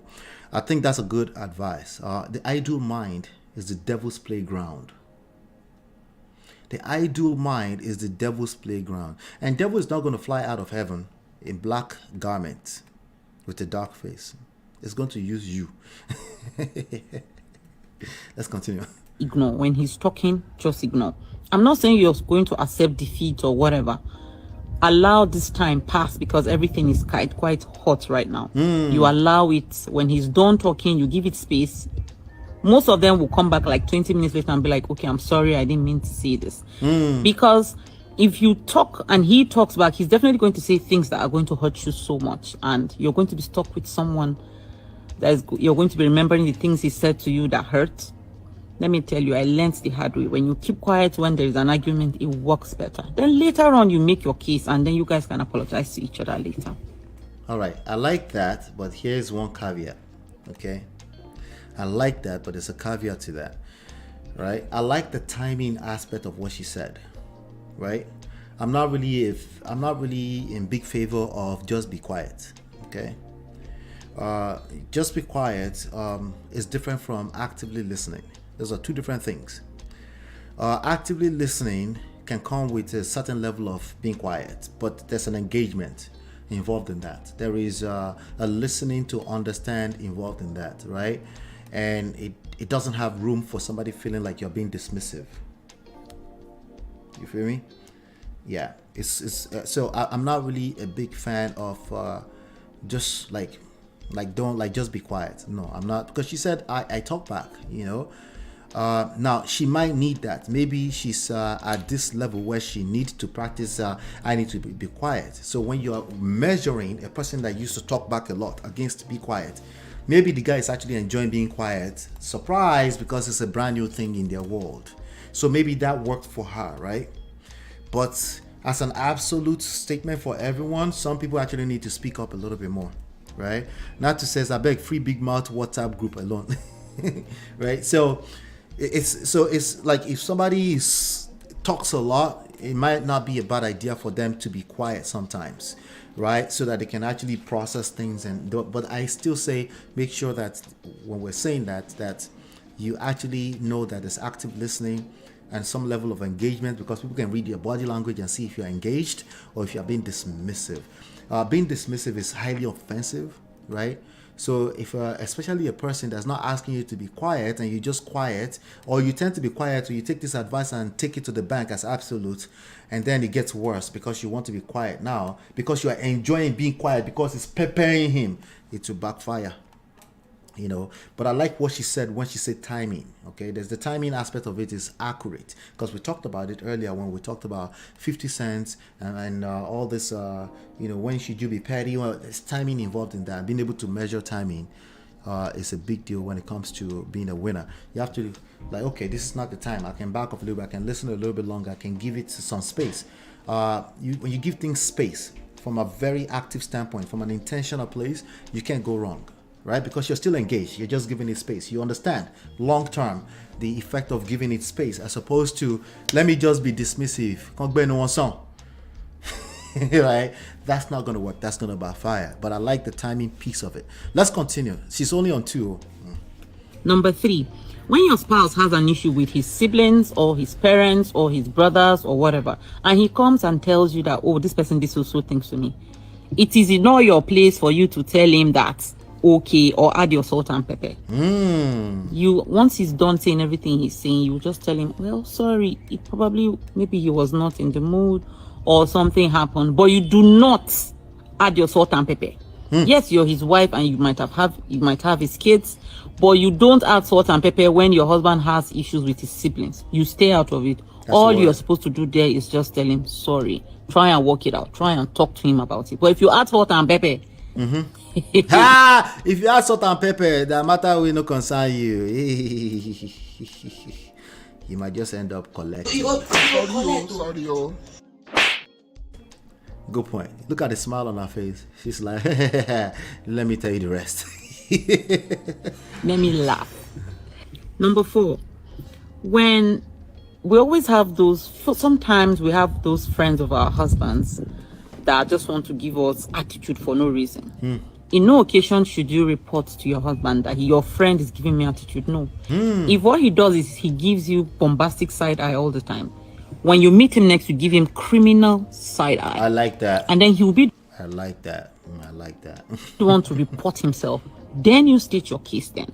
But never you report first. You allow it play out and then you make your case. Timing, allow it to play out. Don't be so in the haste. It might not even be about you. But just let it play out. If they roll eyes too. Kilo shele. Don't go and report to your husband, you know. Now, it depends. Obviously, it depends. If it's something that's very uncomfortable and at some point you have to address something, you know. But if it's just, the way she describes it sounds like something mild in nature. Like, don't be hasty Basically, what she's trying to say. Let things plays out is what I like the most about that advice. Let things plays out. Don't be such in a haste to, I need to be right. Because I'm right. That's probably more of your personal problem than the actual thing that you're looking at, you know. Don't fall into that trap. Number 5. This one is very controversial. Do not check his phone. And I know a lot of people will be like, what if he's hiding something, blah, blah, blah. Listen, I used to be a phone ranger too. And trust me, it does not help you. It becomes like an addiction. When his phone is lying there, all you think about is coconut head. They won't hear. The addiction part you just said, Auntie, they're not going to hear until they They won't hear it. Well, let her continue. How to check it, It becomes an addiction. And it's not really good. Addiction, that part. Good for you. Just ignore it. Like, when marriage will work, it will work. When it will not work, it will not work. No, they won't say I can't ignore it. They will say I need evidence. So I don't come and shall I tired. Like, no, ignore it. No, what are you talking about, right? She's just ignore it. Like, they can't ignore it. The addiction, right? Most times you just go and read chats that he has with his friends, which is kind of his privacy. When I have chats... What? Privacy? Why are you doing privacy inside of marriage? That doesn't make any sense. If you don't want to be married, don't be married. Says who? Are you married? I mean, what are you talking about? There are married people that believe the same thing, by the way. But usually, they're not acknowledging that they've gone through their own shege. They're on the other side and both people are on the same page in that level. They're not acknowledging that, not like people are going to have to go through their own stories. They're not acknowledging that part, right? They're not acknowledging that it's just organic now. Our life is entangled up, so it's just a natural thing. They're not acknowledging that. They're just going to try to transplant you from your young 22 years old person to becoming being married for the last 30 years. They're going to try to do that. That's not real. That's not going to work. That's aside of the fact that everybody's story is unique. Discussion with my friend, it's kind of my privacy. So I don't expect anyone to check it or whatever. So keep his phone, allow his phone. When a man is cheating, you will know. When there's somebody else where they won't know because they lack discernment. They must see it in science and facts before they will know. They won't know. They need to see it. After they see it, they will still not believe. They will still be obsessed with, addicted to seeing that phone. We know you don't need it. You will know. You go show. Men know sabi hide their feelings. You will know. So stop checking his phone. This one is number 6, and I'm going to be talking about your in-laws.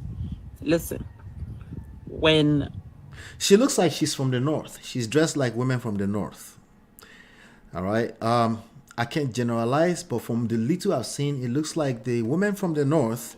It looks like they are. It looks like they are more positioned to really understand the dynamics of what makes this kind of things work long term. Now, tell me if you disagree with that, or tell me if tell me if that's just pure generalization. But just from the little I've seen, it looks like they're able to comprehend these kind of things more. That's coming from me, that I hate generalization, but I don't know. I'm paying attention to some things. But let me know if you disagree with that. You have issues with your in-laws, because you're definitely going to have issues with them, because you guys will always be around each other. You're going to have issues. When handling those issues, use wisdom. Remember that they are your husband's relations. You have to use wisdom. Most times you might be in the wrong. Most times they are the ones that are going to be in the wrong. But whichever case it might be, use wisdom when handling issues with them.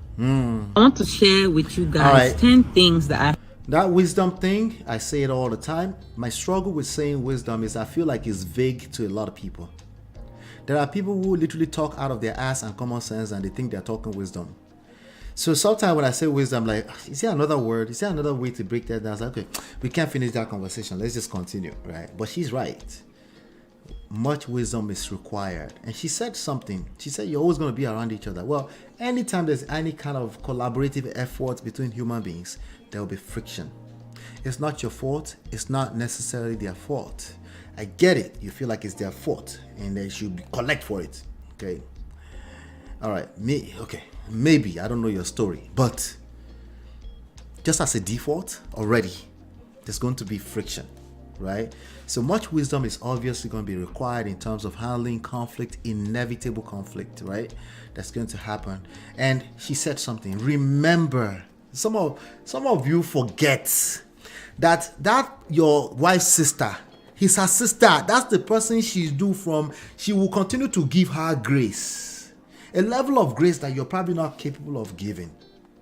Right? So when you're talking mad about her sister, you're in brain now. Like, think about it a little bit deeper than just your feelings. She's probably not going to receive. At some point, she'll be like, okay, enough. That's my sister. Why are you talking about my sister like that?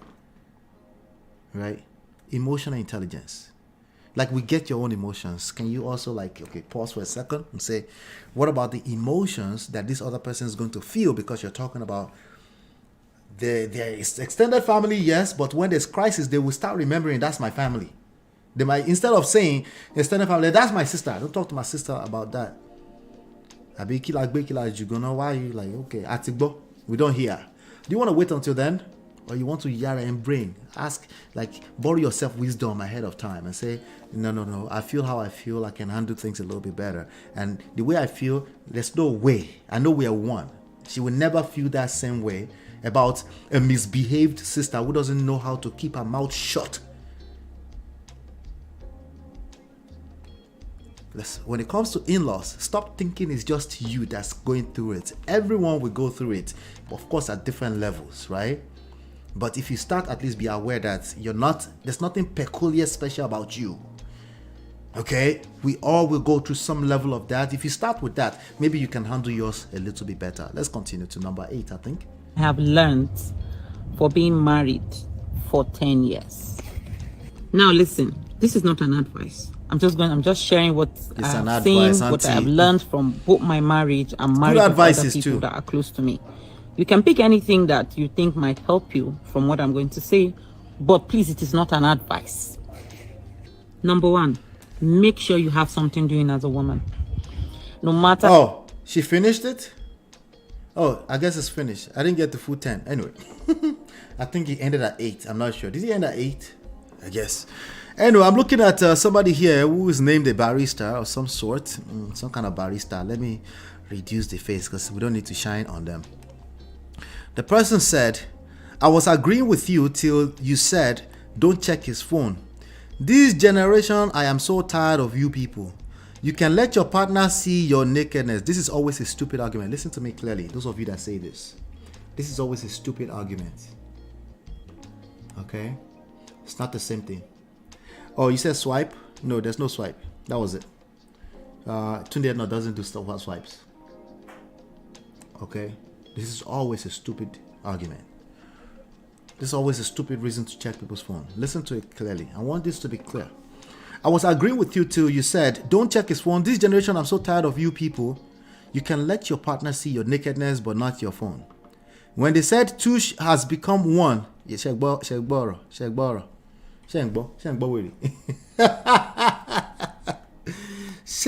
why they said sometimes.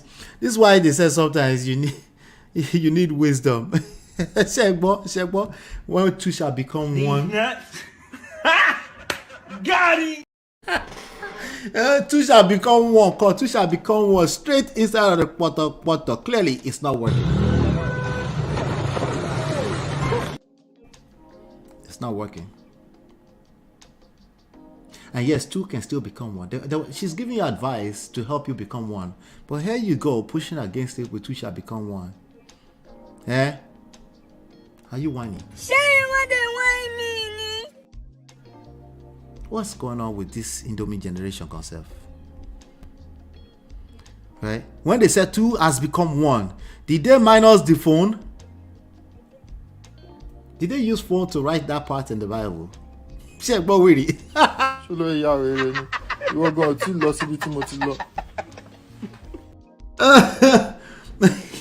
Right? See wisdom inside the poto.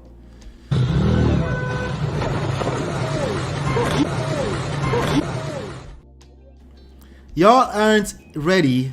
This person is American. Y'all aren't ready to be truthful to yourself, because if you are being truthful, transparent, committed, and loyal in your relationship, marriage, then your phone will never be a big deal.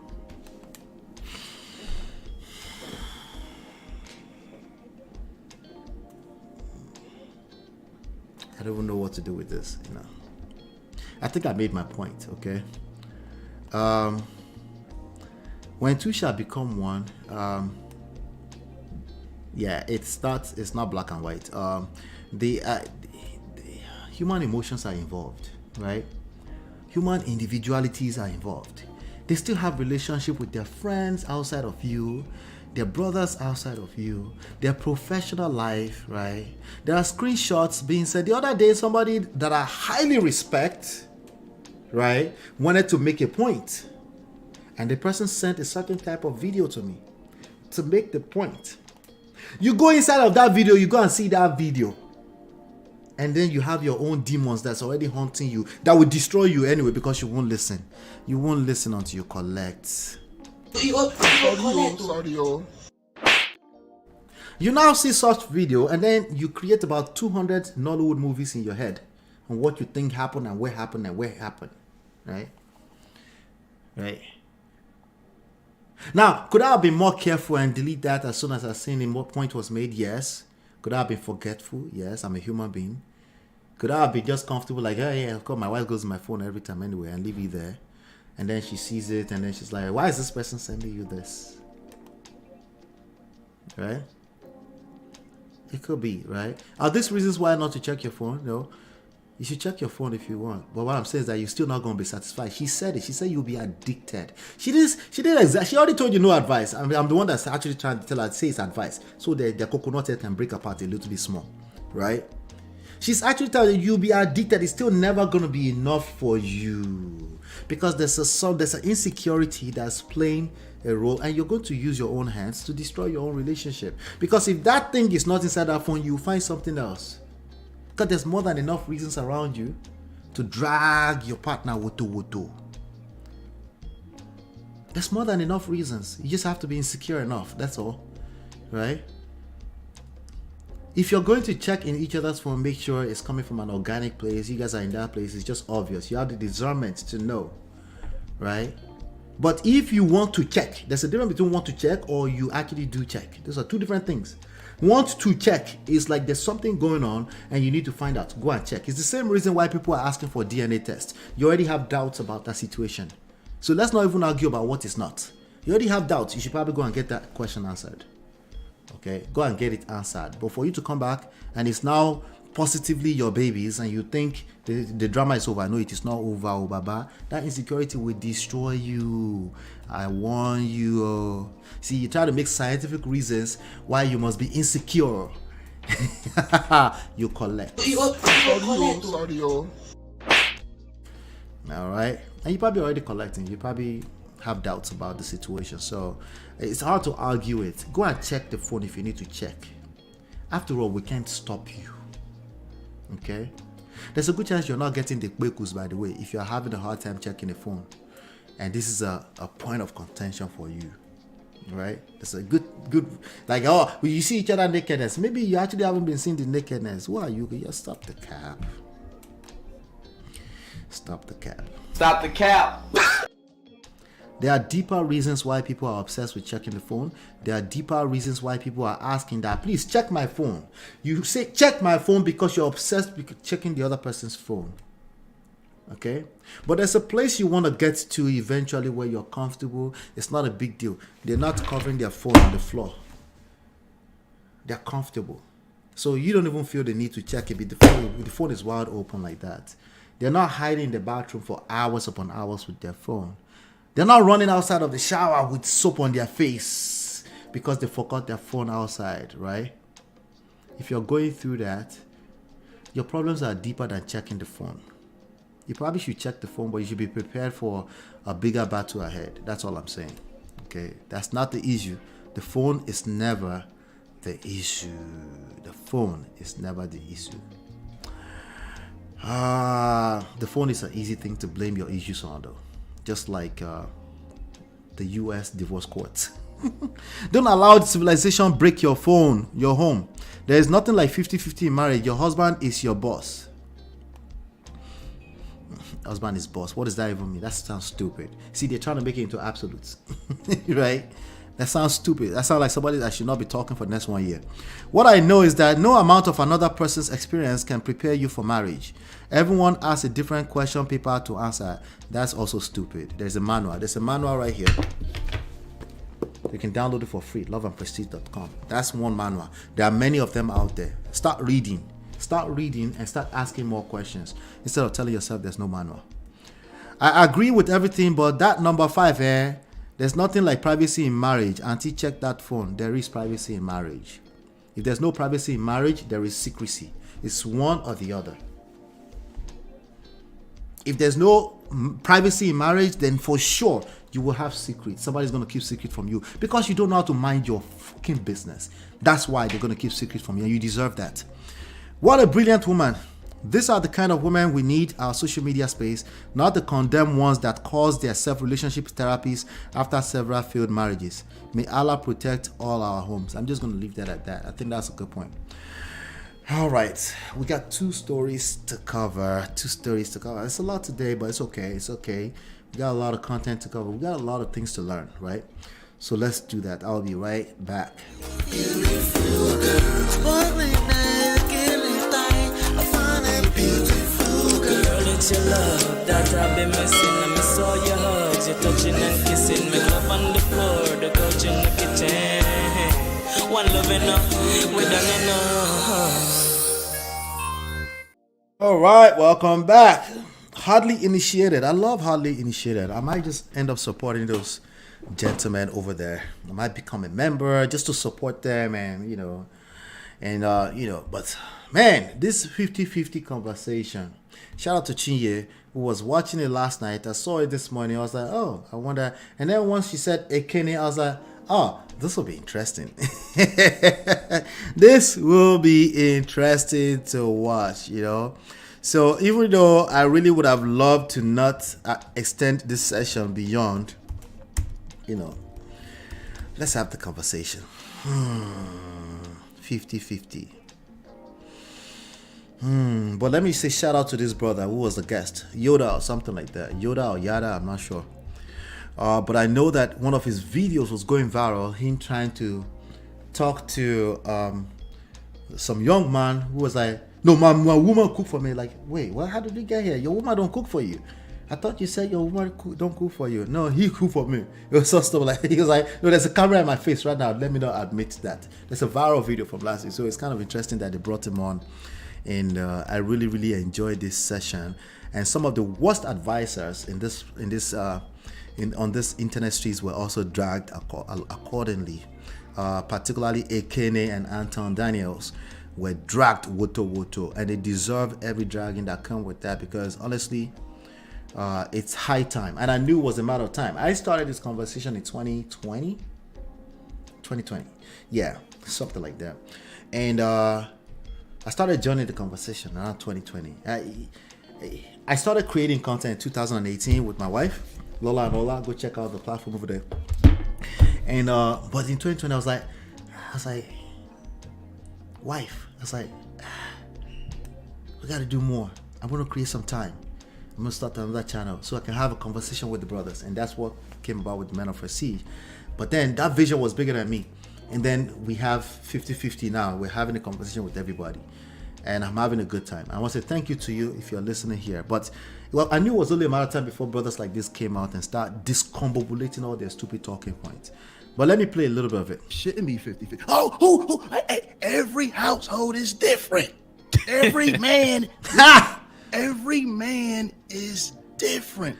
So you're telling me God just say, you do 100, you do 50, you do 25, stupid, you do 0. And they're not trying to, they're not wondering why their home is just stuck in a state of hell. You're going against divine law. You're going against divine order. And when you go against the divine order, all hell breaks loose. Now your woman don't respect you. Your children don't respect you. You're coming home talking about, can I get a hot meal? Your woman looking at you, can I get a hot meal? Can I get a hot meal? Come on, brothers. That was funny. So let me ask you this, because just to bring clarity to the conversation, I want to understand, because when the brothers that's 50-50, and I want to bring, because I don't think people understand what that really. It's not really 50-50. It's a 50-50 mindset. It's a fairness mindset. Let everything be fair across the board. It's an anti-seductive mindset. It's a person who doesn't know what they're doing. They have no game. That's what it comes down to. It's not 50-50 because it's never 50-50 anyway, right? In reality, it's never 50-50, right? But it's really a mindset. The real issue is the mindset. It's the mindset. It's a person who don't know what they're doing, right? And unfortunately, a lot of people end up in their corners, and those people will collect what means. If you're new to the conversation, these are brothers who have pretty much taken a pact to say that for the entire... That doesn't even sound right. A brother taking a pact. Can you imagine?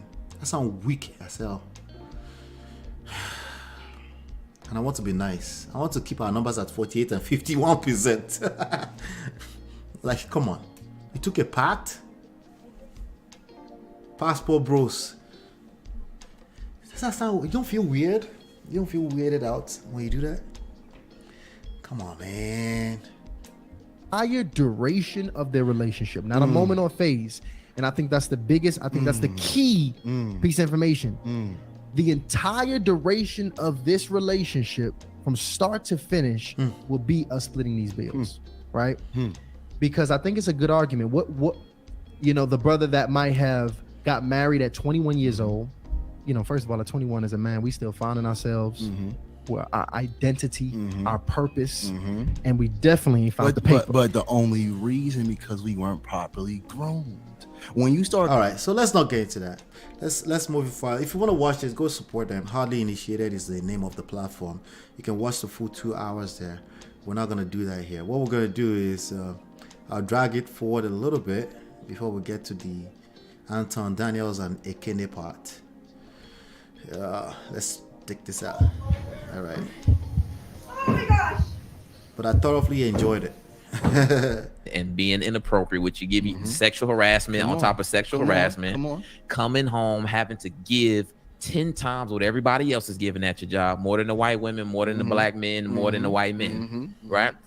Why do you think that those women aren't open to seeing things in a new light, to maybe being receptive of potentially being a full-time caregiver?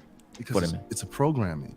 If you've only seen your mom work, work, you believe it's normal. That's it. It's a programming. Just like the man. If the man only see the woman work, the woman gotta be in the field. I know men that say, I'm not dating a woman unless she's working and paying half of the bills. I hear that too a lot. The thing is, the women are see the woman work, the woman gotta be in the field. I know men that say, I'm not dating a woman unless she's working and paying half of the bills. I hear that too a lot. The thing is, the women are confused. They're very confused because, I mean, it's a numbers game. It's difficult to find connection. Now, as a woman, how do you position yourself when you got some men want you to work? When we say it's a numbers game, always ask ourselves, what number? We need to start asking, what number are we talking about? Okay, because when they say it's a numbers game, somebody's getting ready to spit unnecessary United States 300 million statistics at you. Okay, while those numbers can be useful to know what odds are against you, you still need to operate. This is attraction we're talking about. You need to operate from a place of strength because you attract who you are all the time, right? And if you have low self-esteem and you don't think any good of yourself, you're going to attract the lowest of the lowest of the lowest. So always take your time. Like, what number? I agree, everything is a numbers game, but which number should we focus on here? Because there's multiple variables going on at the same time. There's human emotions, there's social construct, there's how I think of myself, there's my self-esteem, right? There's also the stupid nationwide number you're talking about. I'm guessing you're talking about. Which one of the numbers exactly are we talking about? Because as long as I need to know the numbers so I can play the game. And you can play this game at any age. It's facts. Work, but don't pay. The only reason why you can't play is because you probably lack game too. And you find yourself in conversations with people that use numbers to shame you all the time. That's on YouTube, okay? And there's nothing wrong with conversations, but just so you know, you better be moving intentionally, so that, because they will discombobulate your mind. Before you know it, you start thinking like them, because those numbers are truly powerful, and those numbers will make you feel defeated. Just letting you know, there's no numbers that anybody is quoting anywhere, right? That won't make you feel terrible. That's the whole point of the numbers. They're selling an agenda to you. right? So when you listen to the numbers, the reality, quote unquote, reality number, also ask, how do you think I should empower myself? If their conversation revolves around tone down and reduce yourself, why should I need to do that? There are 8 billion people here. That number can work in my favor if I learn the game. So why should I need to tone myself down? Just ask honestly. Okay. Usually they will probably move in circles and revolve around the same stupid talking points. At that point, you know that you're going to talk to your pastor because they will destroy your mindset. Okay. Pay the bills. Some men want you to work and pay the bills. Some men want you to be full-time caregiver. With the man being a leader. Now, women have had bad experiences. So you have men that'll provide 100% financially, but emotionally, they're disrespectful, they're physically abusive, they're mentally abusive, they're verbally abusive, but they're paying everything. So they believe their finances allow them to do whatever they want. So you got those women that experience that, I'm never doing that again. Right, it's too dangerous. And then you have the women that's been programmed since a child. You can marry a man, you can have children with a man, but you never trust a man. You always get your own money. And then you have the women that get into relationships with men that can provide everything, but they have careers. So the man can still take care of them regardless of the fact. Regardless. To do something. It's the option. It's the options. That's what everyone should be focused on, regardless. Right? That's what we should be talking about, having the options, right? Because again, like I said earlier, a woman should always have something going, because the devil's playground is the idle mind. The idle mind is the devil's playground, right? But there's a point you get to where get your own money. Start to overhear. It's like, am I hearing that you think that's the solution to your romantic traumatic experience? It is not. It is not. Okay.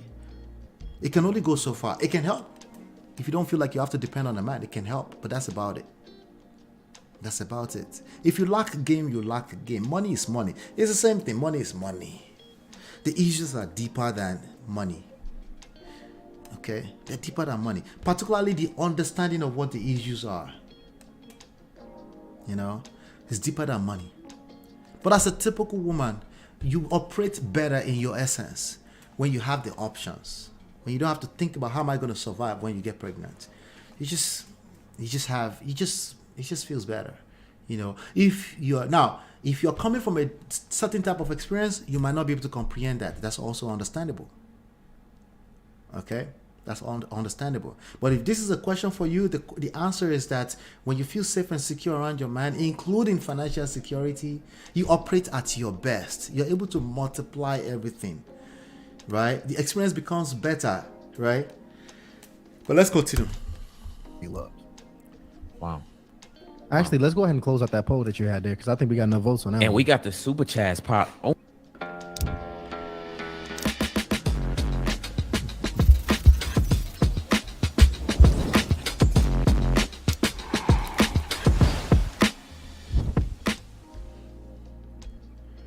Want to know I took my business to the next level? It's one second. It's Shopify.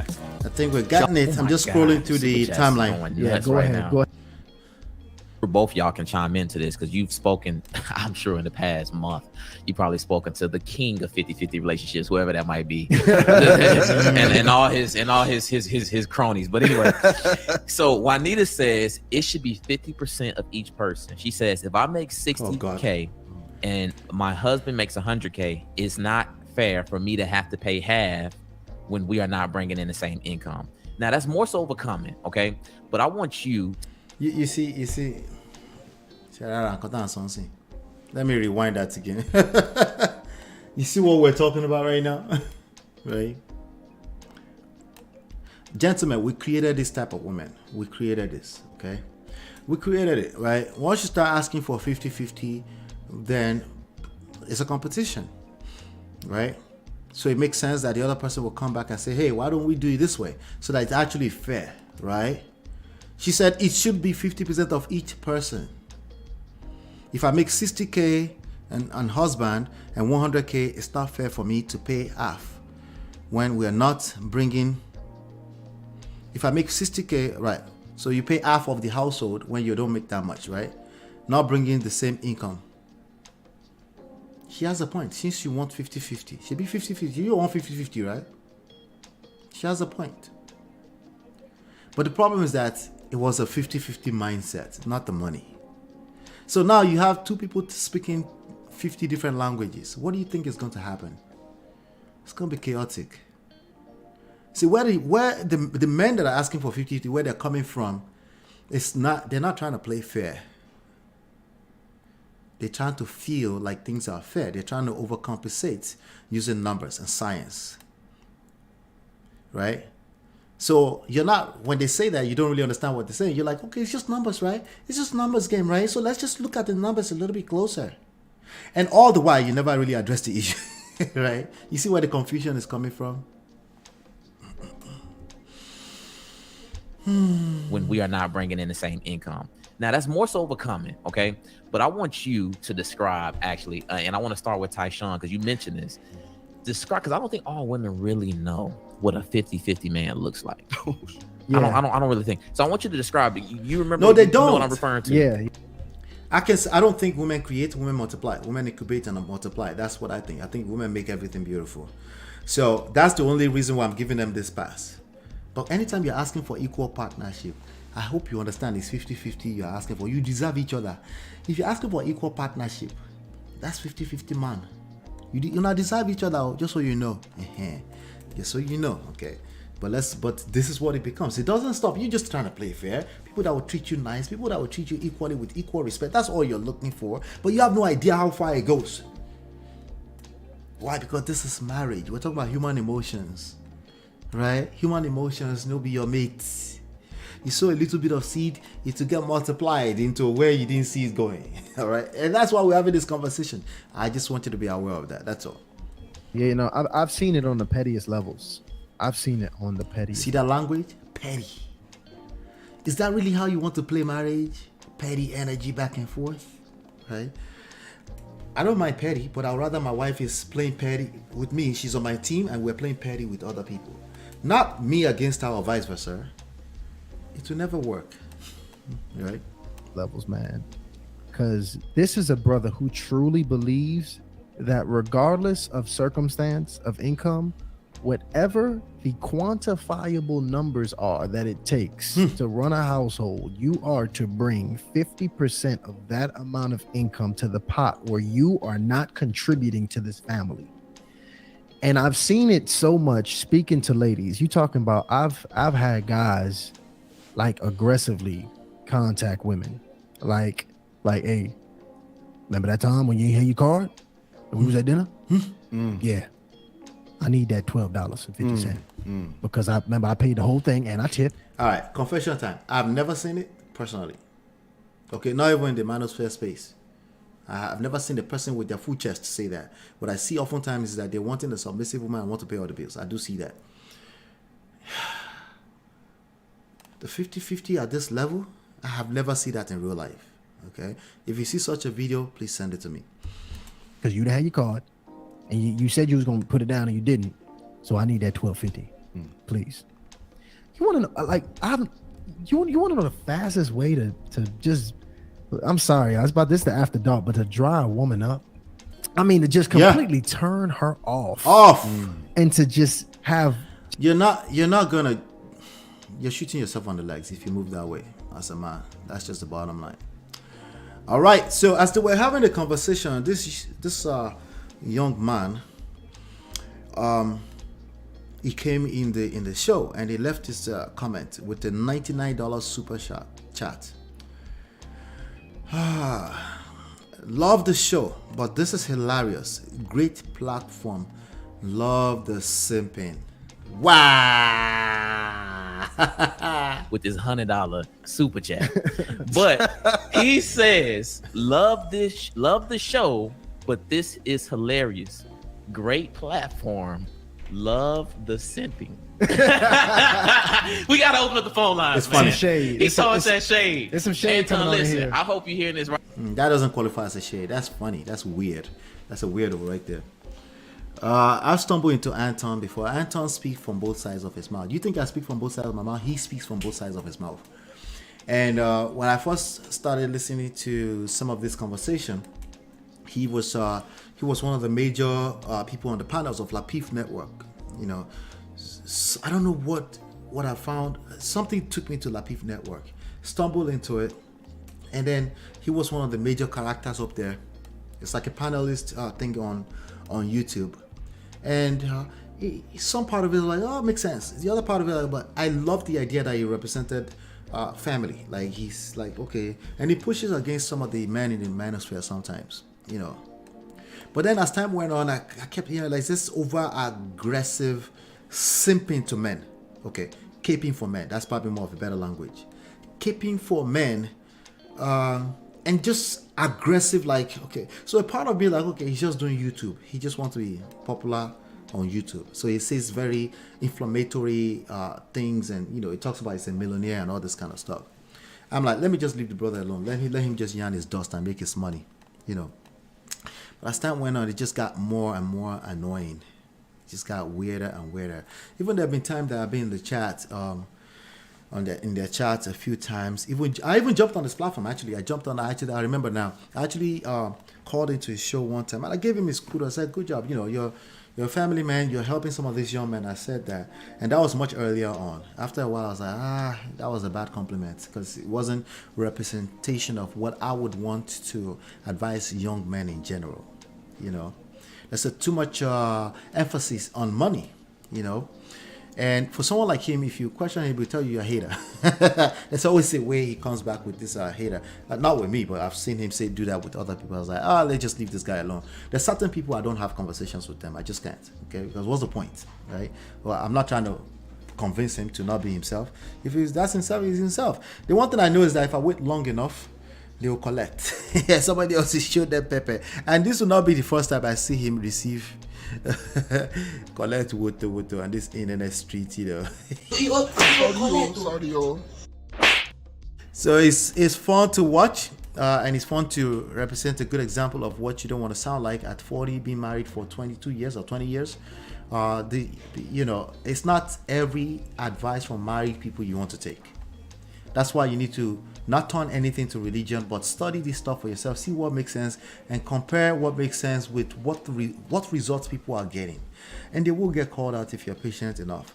So he put that out there. I hope you at the studio, because I will be very curious to bring you up on the call and get your perspective on this, because yeah, go ahead. No, go ahead. No, yeah, absolutely. Can we speak on this real quick for a second, please? Absolutely. Absolutely. He wanted to speak on it so badly. He wanted to speak on it. So, and I understand why he wanted to speak on it, because you can't let some things, there's sometimes you don't want to let things pass, right? You know, especially if you're the host on the show, you don't want to just let that slide, right? So, and he wanted to speak on it. So I'm going to go to that point right now where he called into the show, and then we'll take you from there. This person said, what would you suggest for a couple where the woman works but the man stays at home? What would you say about that dynamic in terms of how he can still present himself as masculine? That one's a jump question though. It's possible, but it takes a lot. All right, because they're swimming against a trend. They're probably going to drown, right? You know, but I think security comes from within. He needs to get his butt, like, forget about the money she's making. Just get off your butt and go and try to become a better man and become a better version of yourself. And if this wasn't an issue, she wouldn't be asking the question. It's an issue now, so you need to deal with that. Let's continue. Can still present himself as masculine. Is that even possible? Is it possible to be masculine and be that's the house full-time husband? The house husband? Honestly, the house husband. It's a laughable matter. I even try to be nice. I mean, I used to work at Old Navy, so you know, I used to be able to hit that perfect fold. So maybe they can hit the perfect fold. You know what I'm saying? The perfect fold. I worked at Macy's. Is that cool? That's not cool. I'm not telling you my age. The funny thing is, let me tell you, I know it's about to go. I worked at Macy's. I worked in the Polo Ralph Lauren department. I was doing the perfect fold too. You didn't know that about me, did you? Now you know something extra about me. Go down, my man Anton. I think he just came up in here. Uh-oh. So what we're gonna do is I'm actually gonna bring Anton Shout out to the stage. Influencers who taking part of this conversation, which I really love. Oh, praise. What's his name? Ryan. Ryan, stop the cap. Stop the cap. That's a platform for you where just in the chat. Anton, welcome to the What platform. up? What's going on? Chat. The way I think of Anton these days, the way I think of Kevin Samuel. I thought of Kevin Samuel. He's a good YouTuber. You can learn a lot from him about YouTube. That's it. Not even business. Okay, not even business, not real estate, none of that. Okay, but YouTuber, yes, he knows what he's doing, and I saw him master the game, and then grew, and then he's mastered the game. In terms of how to get viral now, if you know, if that's what you want to learn, absolutely. But marriage, nah, nope. You're gonna be confused more so than anything. Oh, what up, Anton? What's happening? You got you calling us simps on the platform? Come on, man. That's not how we start the relationship, brother. He got to try to hit us with a compliment sandwich. Come on now. I love compliment sandwich. No, a lot of the conversations that y'all been having lately is based off of simp behavior. I think that you can have both. I think that you can both be incredibly masculine, but I don't like the idea how we trying to diminish the value of men when you're trying to compare them to or have a conversation based off of relationships. You can have both. You can have incredibly masculine men. Well, let's start here. First of all, I don't even understand the whole idea of 100-0, 50-50. None of that even makes sense. It's supposed to be 100-100. All right, that doesn't make sense either. Okay, 50-50 doesn't make sense, right? 100-100 doesn't make sense. Let's stick with the math. Since you want to do math, everyone who wants to do math, right? Let's ask Google. Right? Let's ask Google, right? Since they want to do maths, right? Okay. Let's do equals to 50 divided by 50. What is that? What does it say? 1, right? Let's try this. Let's try another one. Let's do 100. Check, but wait. Let's try that. Everybody wants to do math. Is it not the same answer? You see confusion. I'm being dramatic, but I had to. I had to. Let's continue. Okay, you're supposed to be given 100% of everything that you have as a man and as a woman into a relationship. What is this 60-40? 50? Now, on paper, that makes sense, doesn't it? It makes sense on paper, right? But Ayoda is like, Ninja, that's not what I'm talking about. You left the conversation, you left the chat room. Or you left the group chat, right? You left the group chat. That's not what he's talking about. So now you have to break things down all the way down to 3rd grade level. Now the issues with that, when you break things down all the 3rd grade level, is that they never have the patience for that part of the conversation, because now you have to like 1 okon, 2 ag, 3 eta a b d, right? It's confusion everywhere. 100, 50-50. 50-50. Men pay for 100% of it. Women have always worked. Now, they may have not always brung in resources specifically into a household, but a woman has always worked. And in a society where you're talking about we've advocated for equal, and then we're not including into the conversation and inherent risks that come along with, we didn't advocate for equal. Women are asking for equal rights in society, period. Not in romantic relationships. They're asking for, even if they say in romantic relationship, you are the man. It's not everything that women said that you just take on surface value and start running with it. That would be stupid. You should at least assess where they're coming from, understand where they're coming from. Then, when people ask for certain things, there's a reason why they're asking for it. The reason why they're asking for it, it should be more of your concern, not necessarily what they're asking for. Because people will ask for things sometimes and they don't know what they're asking for. It's not beneficial for them. Right? So while you listen, you try to understand where they're coming from so that you make sure that when you do deliver, they don't say, well, that's not what I wanted. Well, we're in that place right now where we deliver the equal partnership thing, but that's not what they wanted. Guess who you can blame for that? Men. Because you should never leave your place of purpose. You should never, ever. And if you did, let's just admit that, okay, bad mistake, but let's go back to the basics. Right? So in a society where we're asking, no, you're not, you're capping, you're shading, and you know what you were doing. You're not asking for equal partnership. You're looking to be above women. And that hasn't worked well for you as men of society. That's what the issues are right now. So this is where it's like, but you say you wanted that, so now that you say you wanted that, you're like, that's still your fault, bro, that you didn't understand the whole point. That's still your fault. All of the problems that come along with family court, when you're talking about women that advocate against family court, but then at the same time are advocating for a man to operate in a traditional role, which one do you want? Do you want to bring in resources? Because let's be very clear. It's not which one does he want, it's which one works. That should be the conversation. But yeah, but he's caught up in his emotions. So he's asking, which one do you want? Okay, let me give him a pass. He's just trying to have a conversation. But yeah, right. The sarcasm is part of the lack of skills. When you are sarcastic and you're having a conversation that's clearly these gentlemen are looking to listen to you, and you're bringing sarcasm into it, is probably part of the demonstration. You know, if somebody jumps on this stage right now, start to have a conversation, you see I tone down the sarcasm because I'm interacting with a person now. Okay? But that's just offensive at the end of the day. They're going to take an offense and you're still not going to get any point across. Unless a woman is having multiple children and she's raising those children prior to those children becoming students and going to school full time, or she's homeschooling them, the majority of women that have children going to school full time and that are not working are not doing anything inside of their households. Hi, I'm Zoe Gong. As a traditional Chinese medicine chef and food therapist, I love using Squarespace to...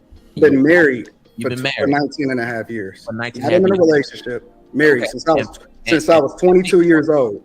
Nobody ever hurt me before. I understood. And 15 of those years, you said that you pretty much been... He said nobody ever hurt him before. First of all, that's cap. I would never say that. Nobody ever hurt me before. That's stupid. What do you mean? Stop the cap. Was that like some kind of trophy? Nobody ever hurt you before? If people are asking you who hurt you, there's a real reason why they're asking. There's a reason. Just so you know. Okay. And the conversation is deeper than if somebody ever hurt you before. They're trying to say, like, why you been 100% providing for your wife? No. I said she hasn't worked for somebody else. Once my child, okay, so this was the dynamic. When I got married, my wife was working full time, right? And in addition to that, she was shooting in the gym, because when we had these conversations, we have to speak to the majority, not the minority. Majority of people that get married, and you do not have to have an abundance of resources in order to get married. The majority of the people that are looking to get married are not millionaires like me and Yada, right? Well, Yada, so that's his name, the Yada. difference is that the fact that she did get up on my vision. Let me hear Yada. But they're using words which they don't understand. Now a brother can say he's been married for 20 years. I know brothers have been married for 50 years. But when I talk to their wives, they're highly, highly, highly broken, upset, and depressed.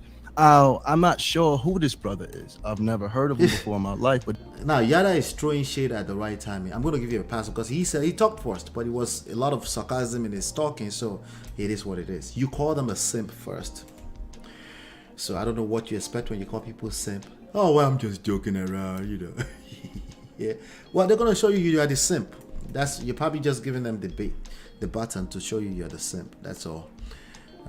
He sounds bitter. He said you sound bitter. Jesus Christ. Ouch. Like he's been brokenhearted. Maybe the first person he ever loved hurt him, or he watched his father emotionally abuse. Or he watched his father Jesus. His mother. And the reason why I say that, because if a woman's been married for as long as his mother has been married to her father, why would she get remarried? Something about that just doesn't add up. We repeat dysfunction. We say, my father has been married. I've been married. My brothers are married. That means nothing. I know. We do have a tendency to repeat dysfunction. I do preach for family, but I also try to make it a point if I get to it, because people will have conversations sometimes don't have patience. If I get to it, it needs to be healthy. Okay? I will never encourage anybody in the name of family and marriage to stay in a toxic situation. It's stupid. It doesn't make any sense. We need to come up with a better solution than telling people to endure crazy life. It doesn't make any sense. A lot of dysfunctional married couples. The problem is these men don't got no money, and that's the real thing they should say. I'm broke. Oh, at that point where he said got no money, he probably need like, I gotta tell this guy I have money. I'm trying to get my bag up, and this is what it is. You can't come at a man that's wealthy. You can't come at wealthy man that went for the race, but for the trophy. Now we got the trophy, and we're dancing, and we're saying, ha, ha, ha, ha, ha. Oh, my God. Yara called women the trophy, the prize here. Oh, my God. Only God knows how painful this would have been for some brothers. Oh, that must have been painful. We got diamonds and gold on our trophy, and you're looking at yours, and your trophy falling apart. Something ain't right with that, brother. He probably took that personal. Jesus. See, and these is He wasn't talking to you. Can you get your masculine frame together? them attacks because instead of him speaking to it, see, the difference is that my mother was widowed. It was an unfortunate accident. We go explain because no evidence. I'm done. I'm done with Anton for today. Maybe another day. I've reacted to some of his video in the past.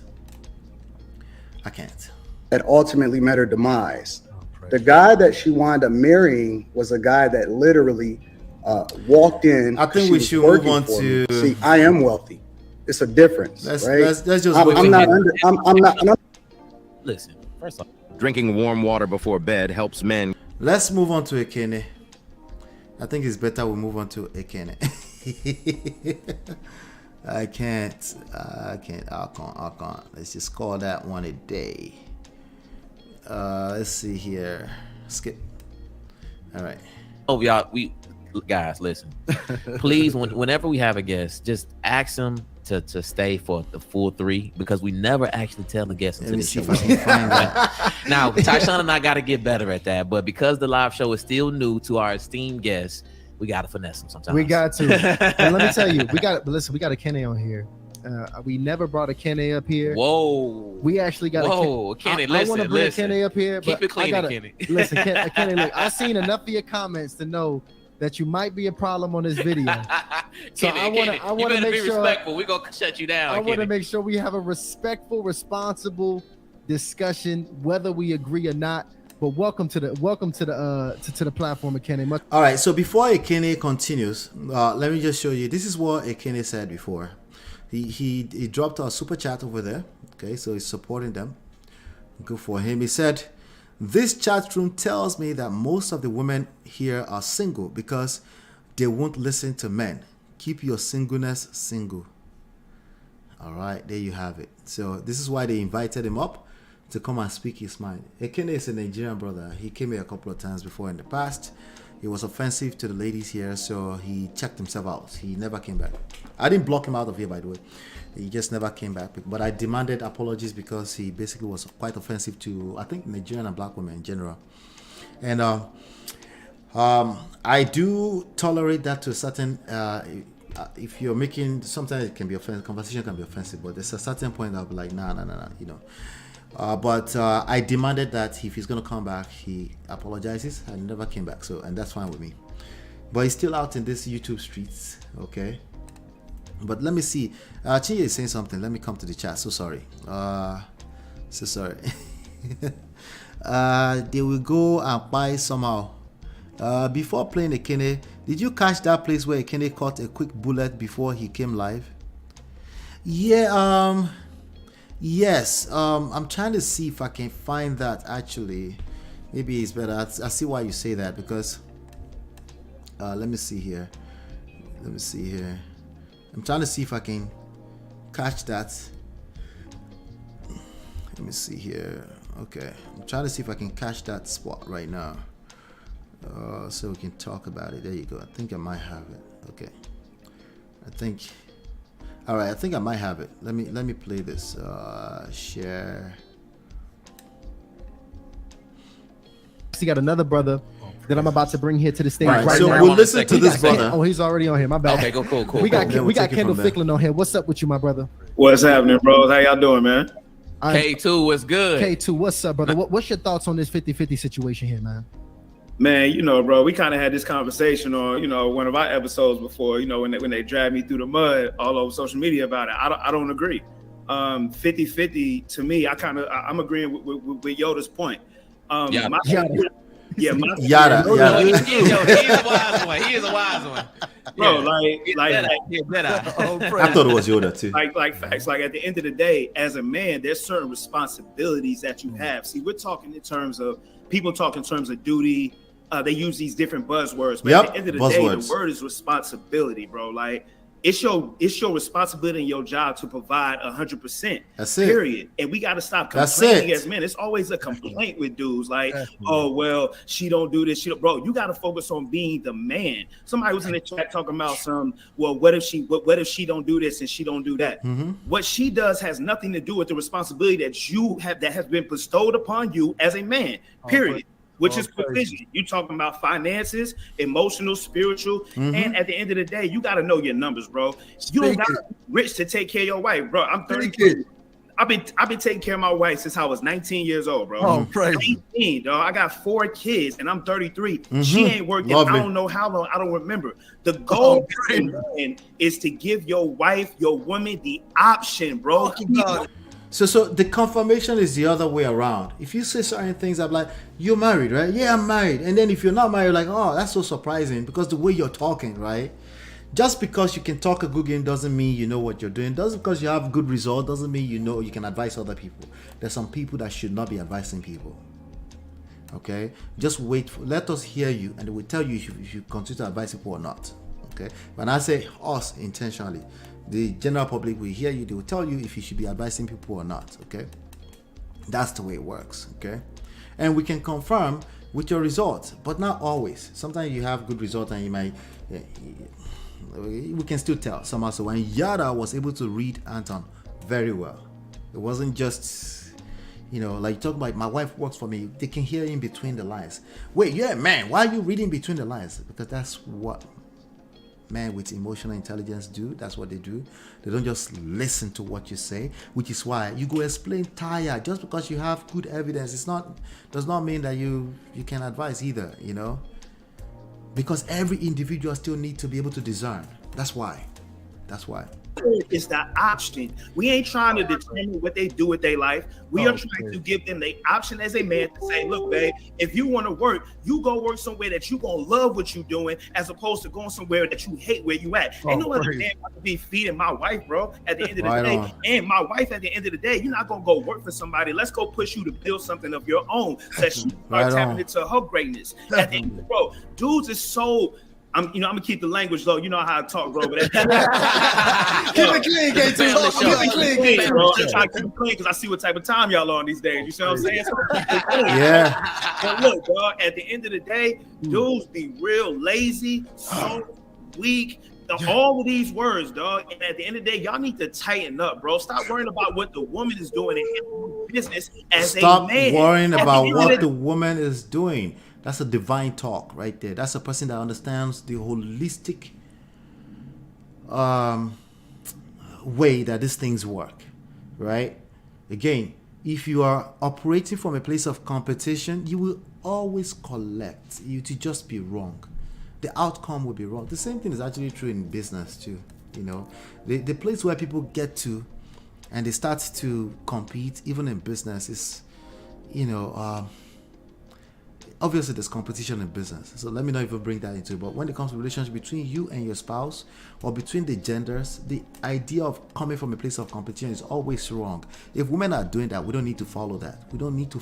We just don't do that. Men don't do that. Okay, men that are on purpose don't do that. Men that understand how this works will never advise you to start competing with women in your talking points or in your mindset. It will never work out for you because the women will literally multiply it for you. So it will never be well with you, basically, you know. But okay, let's be real. At the end of the day, dog, if you didn't have a woman, you still gotta pay your rent. You still gotta pay your living with your mama. Like, what are you talking about, dog? Like, what are we really talking about? Hey, let me tell you something. K2. That was on K2 chest for a minute. Listen, let the mic cool off. K2, listen, we love you, brother. I appreciate you coming up on here giving me peace, okay? Hey, listen. Love you, bro. Love y'all, man. Y'all be good. Love you too, bro. Nobody else call in with a testimony like that. We know that Negro. Yeah. That's the homie. That's the homie. And he's really about that. And Man. he's multiple generations of successfully ran His father families. is Kendall Ficklin, in which we had on here. So as you can see, what happens when a strong man is your pops. Yeah. That's the product. And that man. That's literally- it. Yes, he got married. That's at a it. teenager. And he got hella babies. Like how many? Four yeah, babies. He got hella Four. babies. Yeah. But see, this is the Wife thing. A is lot, dope, a lot of people's not understanding 50-50 and a dollar amount is a mental state. It's a mental You just heard thing. A millionaire say, "Nah, well, his wife doesn't work. I don't get how he Nah, he believes in 50-50." He actually is not 50-50. Well, and Nah. see, I wanted to talk about that too because Anton is a very successful YouTuber, and I'm sure he does Exactly, a multitude of YouTuber. other things just like all of us. Definitely. And I believe him when he says he take care of his household and I he believe him putting too. it down. I believe him. Now the thing is though, he's saying even though I do this, the average man might not be able to. So I do think he's having some level of sympathy for the average man. But see, There you go. It's a mental state. The only reason he can even subscribe to that train of thought, You is because can't. His father probably It's did that. Because yes. his father didn't do that, and That's he said, why- "Oh, man's the leader," and he's talking biblical. Clearly, Exactly. there's some biblical stuff missing, but he's saying biblically, I know his father's the one that gave him that form of information. Now, That's it. Because he's not a church boy like that. But when he said you tell on yourself, it's only a matter of time. You tell on yourself, right? You saw that. The only way I can comprehend where you're coming from without listening, right? And I can consistently not tell you, they actually give you the actual tools you need. And I'm trying to sympathize with you in this space and say it's okay for men to be competing with women, is because I truly feel that way. Okay? It's a mindset. It doesn't mean I practice that, but there's something about you that will play 50-50 with a woman in other aspects of life. You might ask her to communicate with you at the same level, when clearly you're having a hard time listening, which is why there's arguments. So it's always a man's word. Baba, you are having a different conversation. My point is that women will multiply who you are. Exactly the way you are, they will multiply it. Just add 10,000 on top of that. So if he's managed to figure out the financial aspect of things, good for him. But there's something about him that is more 50-50 in mindset. Just go to his YouTube channel. You see the rhetoric. It is always about holding women accountable. Okay? He holds... I'll be nice to him. He holds men accountable too. But there's certain one aspect of it tends to go more viral than the other ones. Right? Oh yeah, I'm a fan. Exactly. I pay attention because I don't miss nothing. That's why. All right. Now, again, I'm not saying there's nothing wrong with men being 50-50. You're just not gonna have a peaceful That's life. it. Yeah, when you're sick and you're tired and you're old, your woman now, she's not there to rub your butt. When I say butt, I'm talking about now you're elderly. You can't wipe your own butt. See, I can't find the part now you're where in they- an elder, some old person's home getting abused and getting robbed, while I'm 60 years old, still looking young, and my woman taking care of me. It's a different form of peace. The home has to be peaceful, and when a man's able to make sure this woman is right, the woman going to do things for him that he can't imagine. But most men have never experienced a woman truly dwelling in her feminine. So it's foreign. They can't understand the blessings that we receive. They don't know what's on the other side. They can't comprehend it. They see a man like me. Or now that is the best form of empathy for men or sympathy for men. I understand that you don't know what that looks like. Okay, all right, let's paint a few pictures for you. Let's show you examples. But I'm not going to advise you to compete with women. That's never going to work. You know, that's never going to work out well. Okay, it's not going to work. the brother that was just on the phone saying, man, I don't care. This is what it is. Stop complaining because, man, we reaping the benefits. Yeah. Man, it's tricky because it's at some point. Are you a consulting business owner who needs capital to start or scale your business? Imagine if you had access. This is the thing, you tell the kids they can do whatever, they can be whatever they want to be. Now we grown now, right? Well, we're talking to adults. All of a sudden, when we're talking to adults, we don't tell them, hey, even though you 50, 40, 30, you can still be whatever you want to be. We say, hey, since you're average, we're going to change the rules for the average people.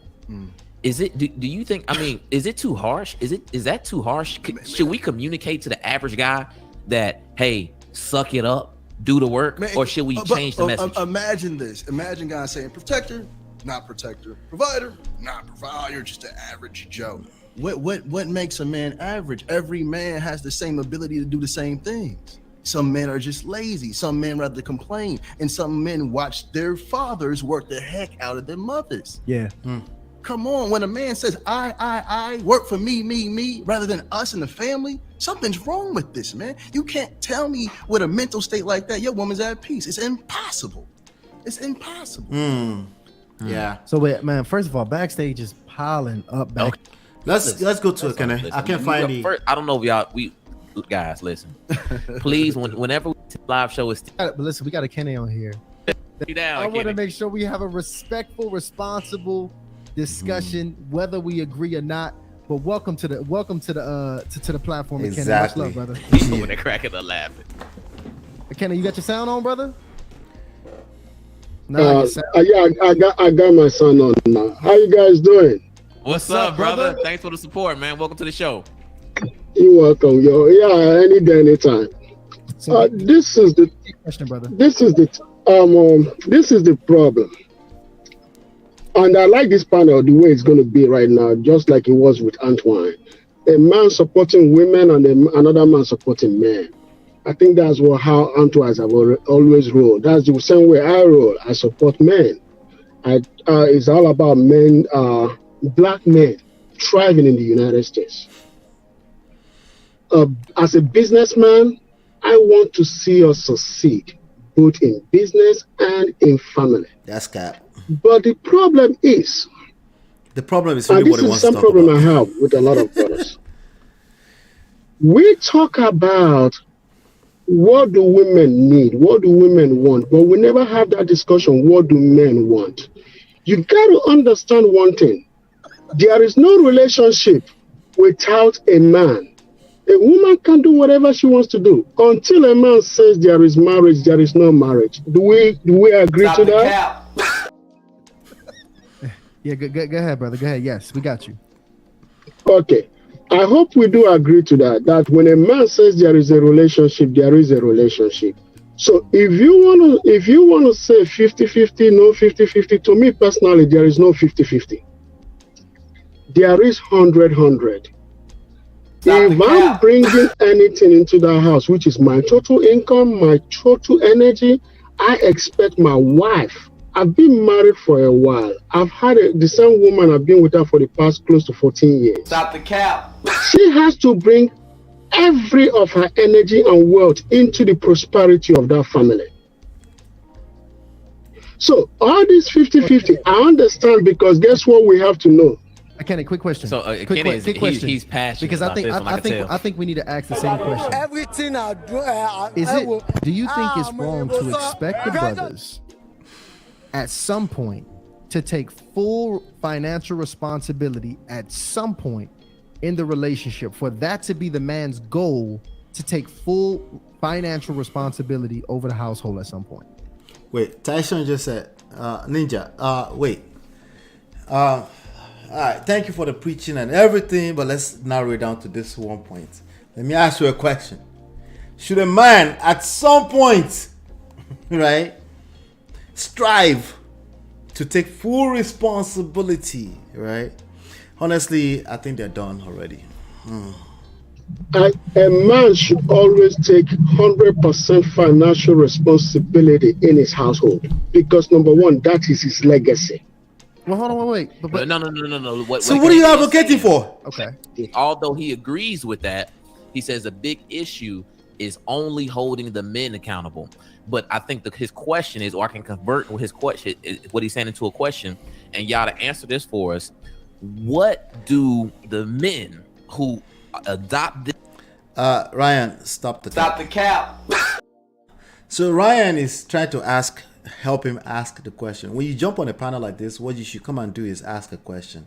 That's the way it's set up. That's why I don't call into that kind of show, because they expect people to come and ask questions, right? It's not that I don't have questions, but I generally don't have questions. So I have to frame what I have to say in the question as a form of respect for them, to ask a question so that their guests can actually speak. But this man can't even do that. They probably can't think that far. That's too far to think, there are panels that are for debate. There are panels where it's not really a panel. They have a guest. It's a show, right? So Ryan is helping. Ryan, let me be nice. Let me help him frame this as a question. This philosophy, mindset, ideology, financial structure, what should they get from their woman? See, we have to, when we say 100, we have to understand Thank first you. the positions of the man and the positions of the woman. And this goes back to what we said earlier. What is a man created to do? That's protect and provide. What is a woman created to do? Nurture. These are the divine laws. That's a woman doing 100% of nurturing, regardless if she's nurturing her business, nurturing the That's home, it. nurturing the man, nurturing the children. Her job is just to. He calls it nurturing. I call it incubator, multiplying, nurturing. I should add nurturing to that. But that's what women do, right? Of course, you should bring 100% A game to that. What we're telling you is that if you don't show up properly as a man, that's probably going to tamper with that, because it's not the other way around, right? And it's not simultaneous either. Your own job as a man is to focus on yours. Focus on yours. Yes, Ryan did. I'm just playing with him, pulling his leg, right? Focus on yours. Nurture. The man's job is to protect. That's 100. Now, if she's going out there working and bringing money. That's 100 of two different things, right? It's a numbers game. What number? Which number are we talking about? Money back into the house. She's doing the job of providing as well. Yep. So Kenny, look, first off, thank you so much for coming up here, brother. We see you in the chat all the time. Wait. Not that simple. No.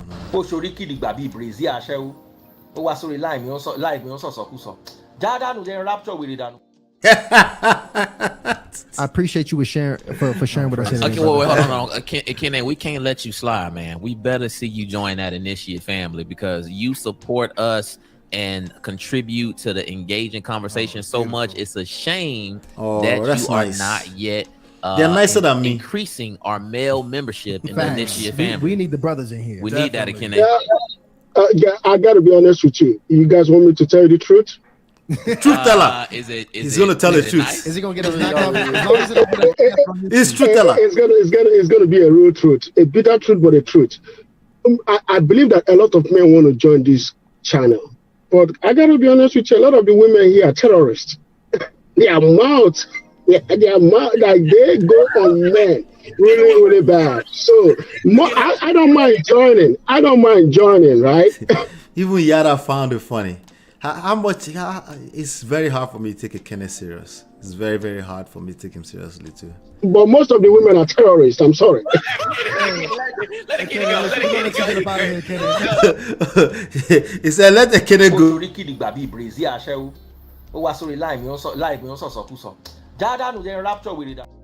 He said, "Let the Kenneth go. Let the Kenneth go." Listen, let me just say this, okay? Let me say this really quickly. The 50-50 thing is stupid, okay? All right. It's just stupid, okay? It's as stupid as equal partnership in a romantic relationship. This is basically anybody who doesn't know how to separate women's equal right in society from the dynamics of attraction in romantic relationships. They deserve a 50-50 man, okay? They deserve each other, okay? They deserve to show each other shiggy. Okay. All right, but we'll be here. We're still here. We're carrying content. We're helping. We're having this conversation.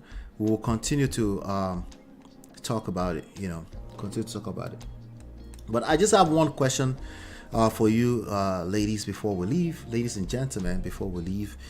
I have one question for you. So I'll be right back.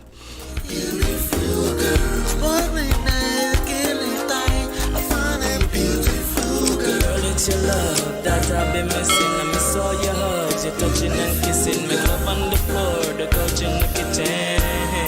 One love enough, we done enough. All right, welcome back. So, this story right here. This story, Tia and Tiny. This boy is 19 years old. T.I. is an American rapper.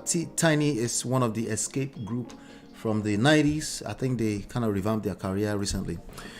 But they're old school 90s R&B artists.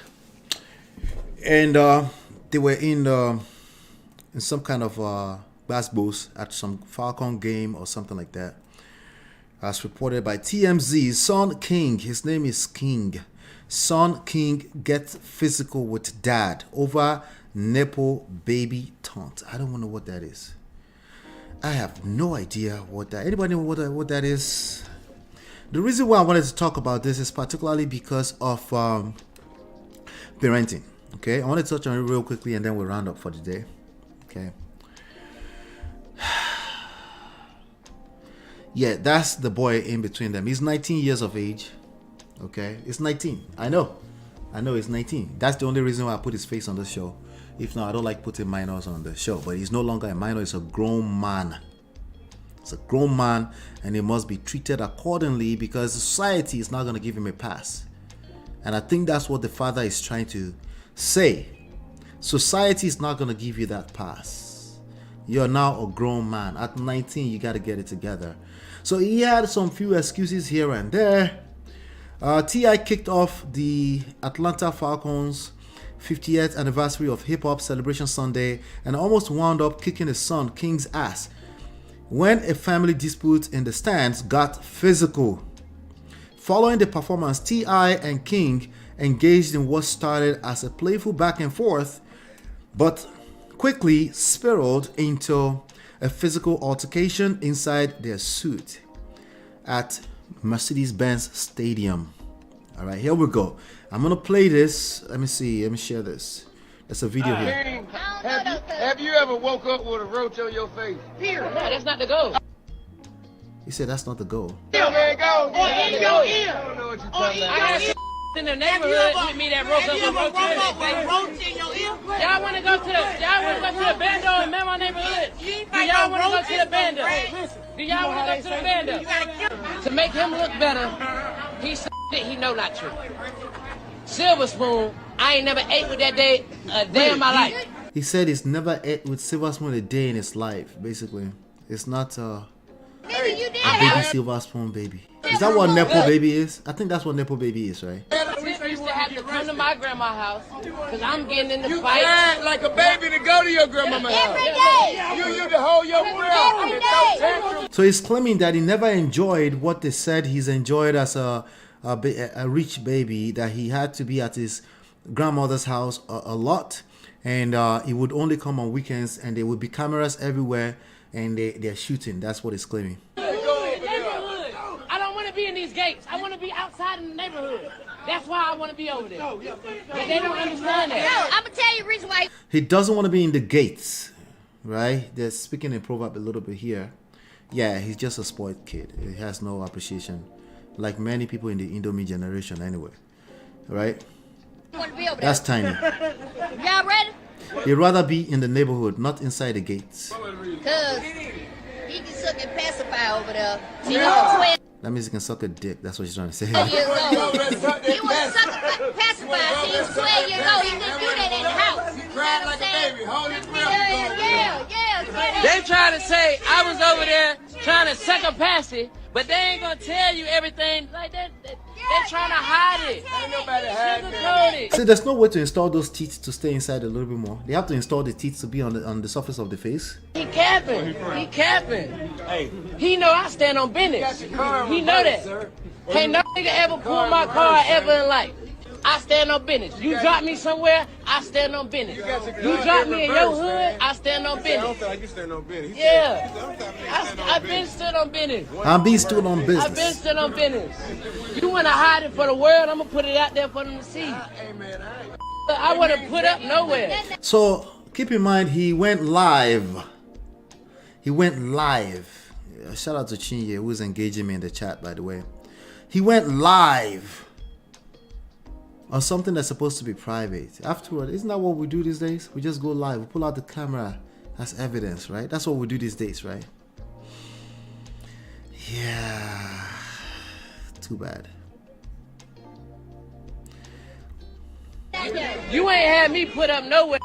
Like you ain't had me behind the mansion. I was outside doing what I wanted to do. You was behind that till you cried. No, I got too much to drink. I drunk too much. Drunk too much. Let's go. He'll get mad because we say the South ain't the suburbs. Then he want to talk about some other like He said ninjas get mad. Ninjas get mad. He's referring to his parents as ninjas. It's like, where did you go wrong with your parenting, right? Is it their parents' fault or is this man's fault? Is it this man's fault? It's a grown man, 19 years old. This man said no, I'm being real. You lying. You lying. You up here flagging. You're capping. You capping. Do you think you'll be able to get away with say it's my parents' fault at 19? You capping. You capping. You capping. I know you. You capping. I know you. It said they're capping. You're capping. It's live. It's on live. That's what they say. I'm on live right now. You capping. I'm about to tell the whole world. I know you. Though. I know you though. I know you though. I know you. All right, so it's looking to me that he's charging against his parents right now. They're holding him back. I know you. What's wrong with y'all? Why y'all doing that to me? Y'all know me. What's wrong with y'all? Why y'all doing that to me? Y'all know I stand on business. What the hell does that mean? You know I stand on business. You know I stand on business. Why you even letting somebody play with me like that? Why you letting somebody play with me like that? Why are you letting somebody play with me like that? Who's playing with him? The father is playing with, asking his mother, why are you letting somebody play with me like that? I'm not sure what's going on. What I know is that his conduct, he probably should get locked up for one night, okay? Just one night. Teach him a little bit more lesson, okay? Why you letting him play? Because he's 19, he's a grown man. If you don't know how to conduct yourself in public, yeah, you should be locked up. Like that? For just one night, that's all, okay? Why you letting? At Panty, not in custody in Atlanta. At Panty, you know what Panty is? You know what they do to people at Panty? You wouldn't want to come back there. You know how they say, oh, I'll be in the jail, I'll be in the jail. If you go to Panty, Panty is not your regular jail. You play with me like that? No, ain't no joking. Ain't no joking. What do you mean? You are embarrassing. The mother is saying they were joking. He's not taking it that way. He's disrespectful. I think the father is smacking the nonsense out of him now. You embarrassing yourself. You are embarrassing He's about to smack him. yourself. You are embarrassing yourself.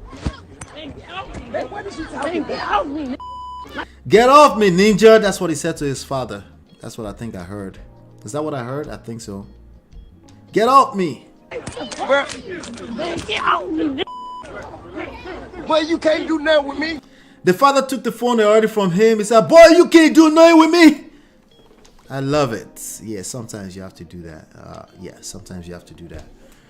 We can't let this little people pass away. You have to collect, you know. Same thing. If you're not willing to, once you're 19, you're a grown person. That's it. Like, nobody is gonna give you grace in this streets like that. So I personally like what the father did.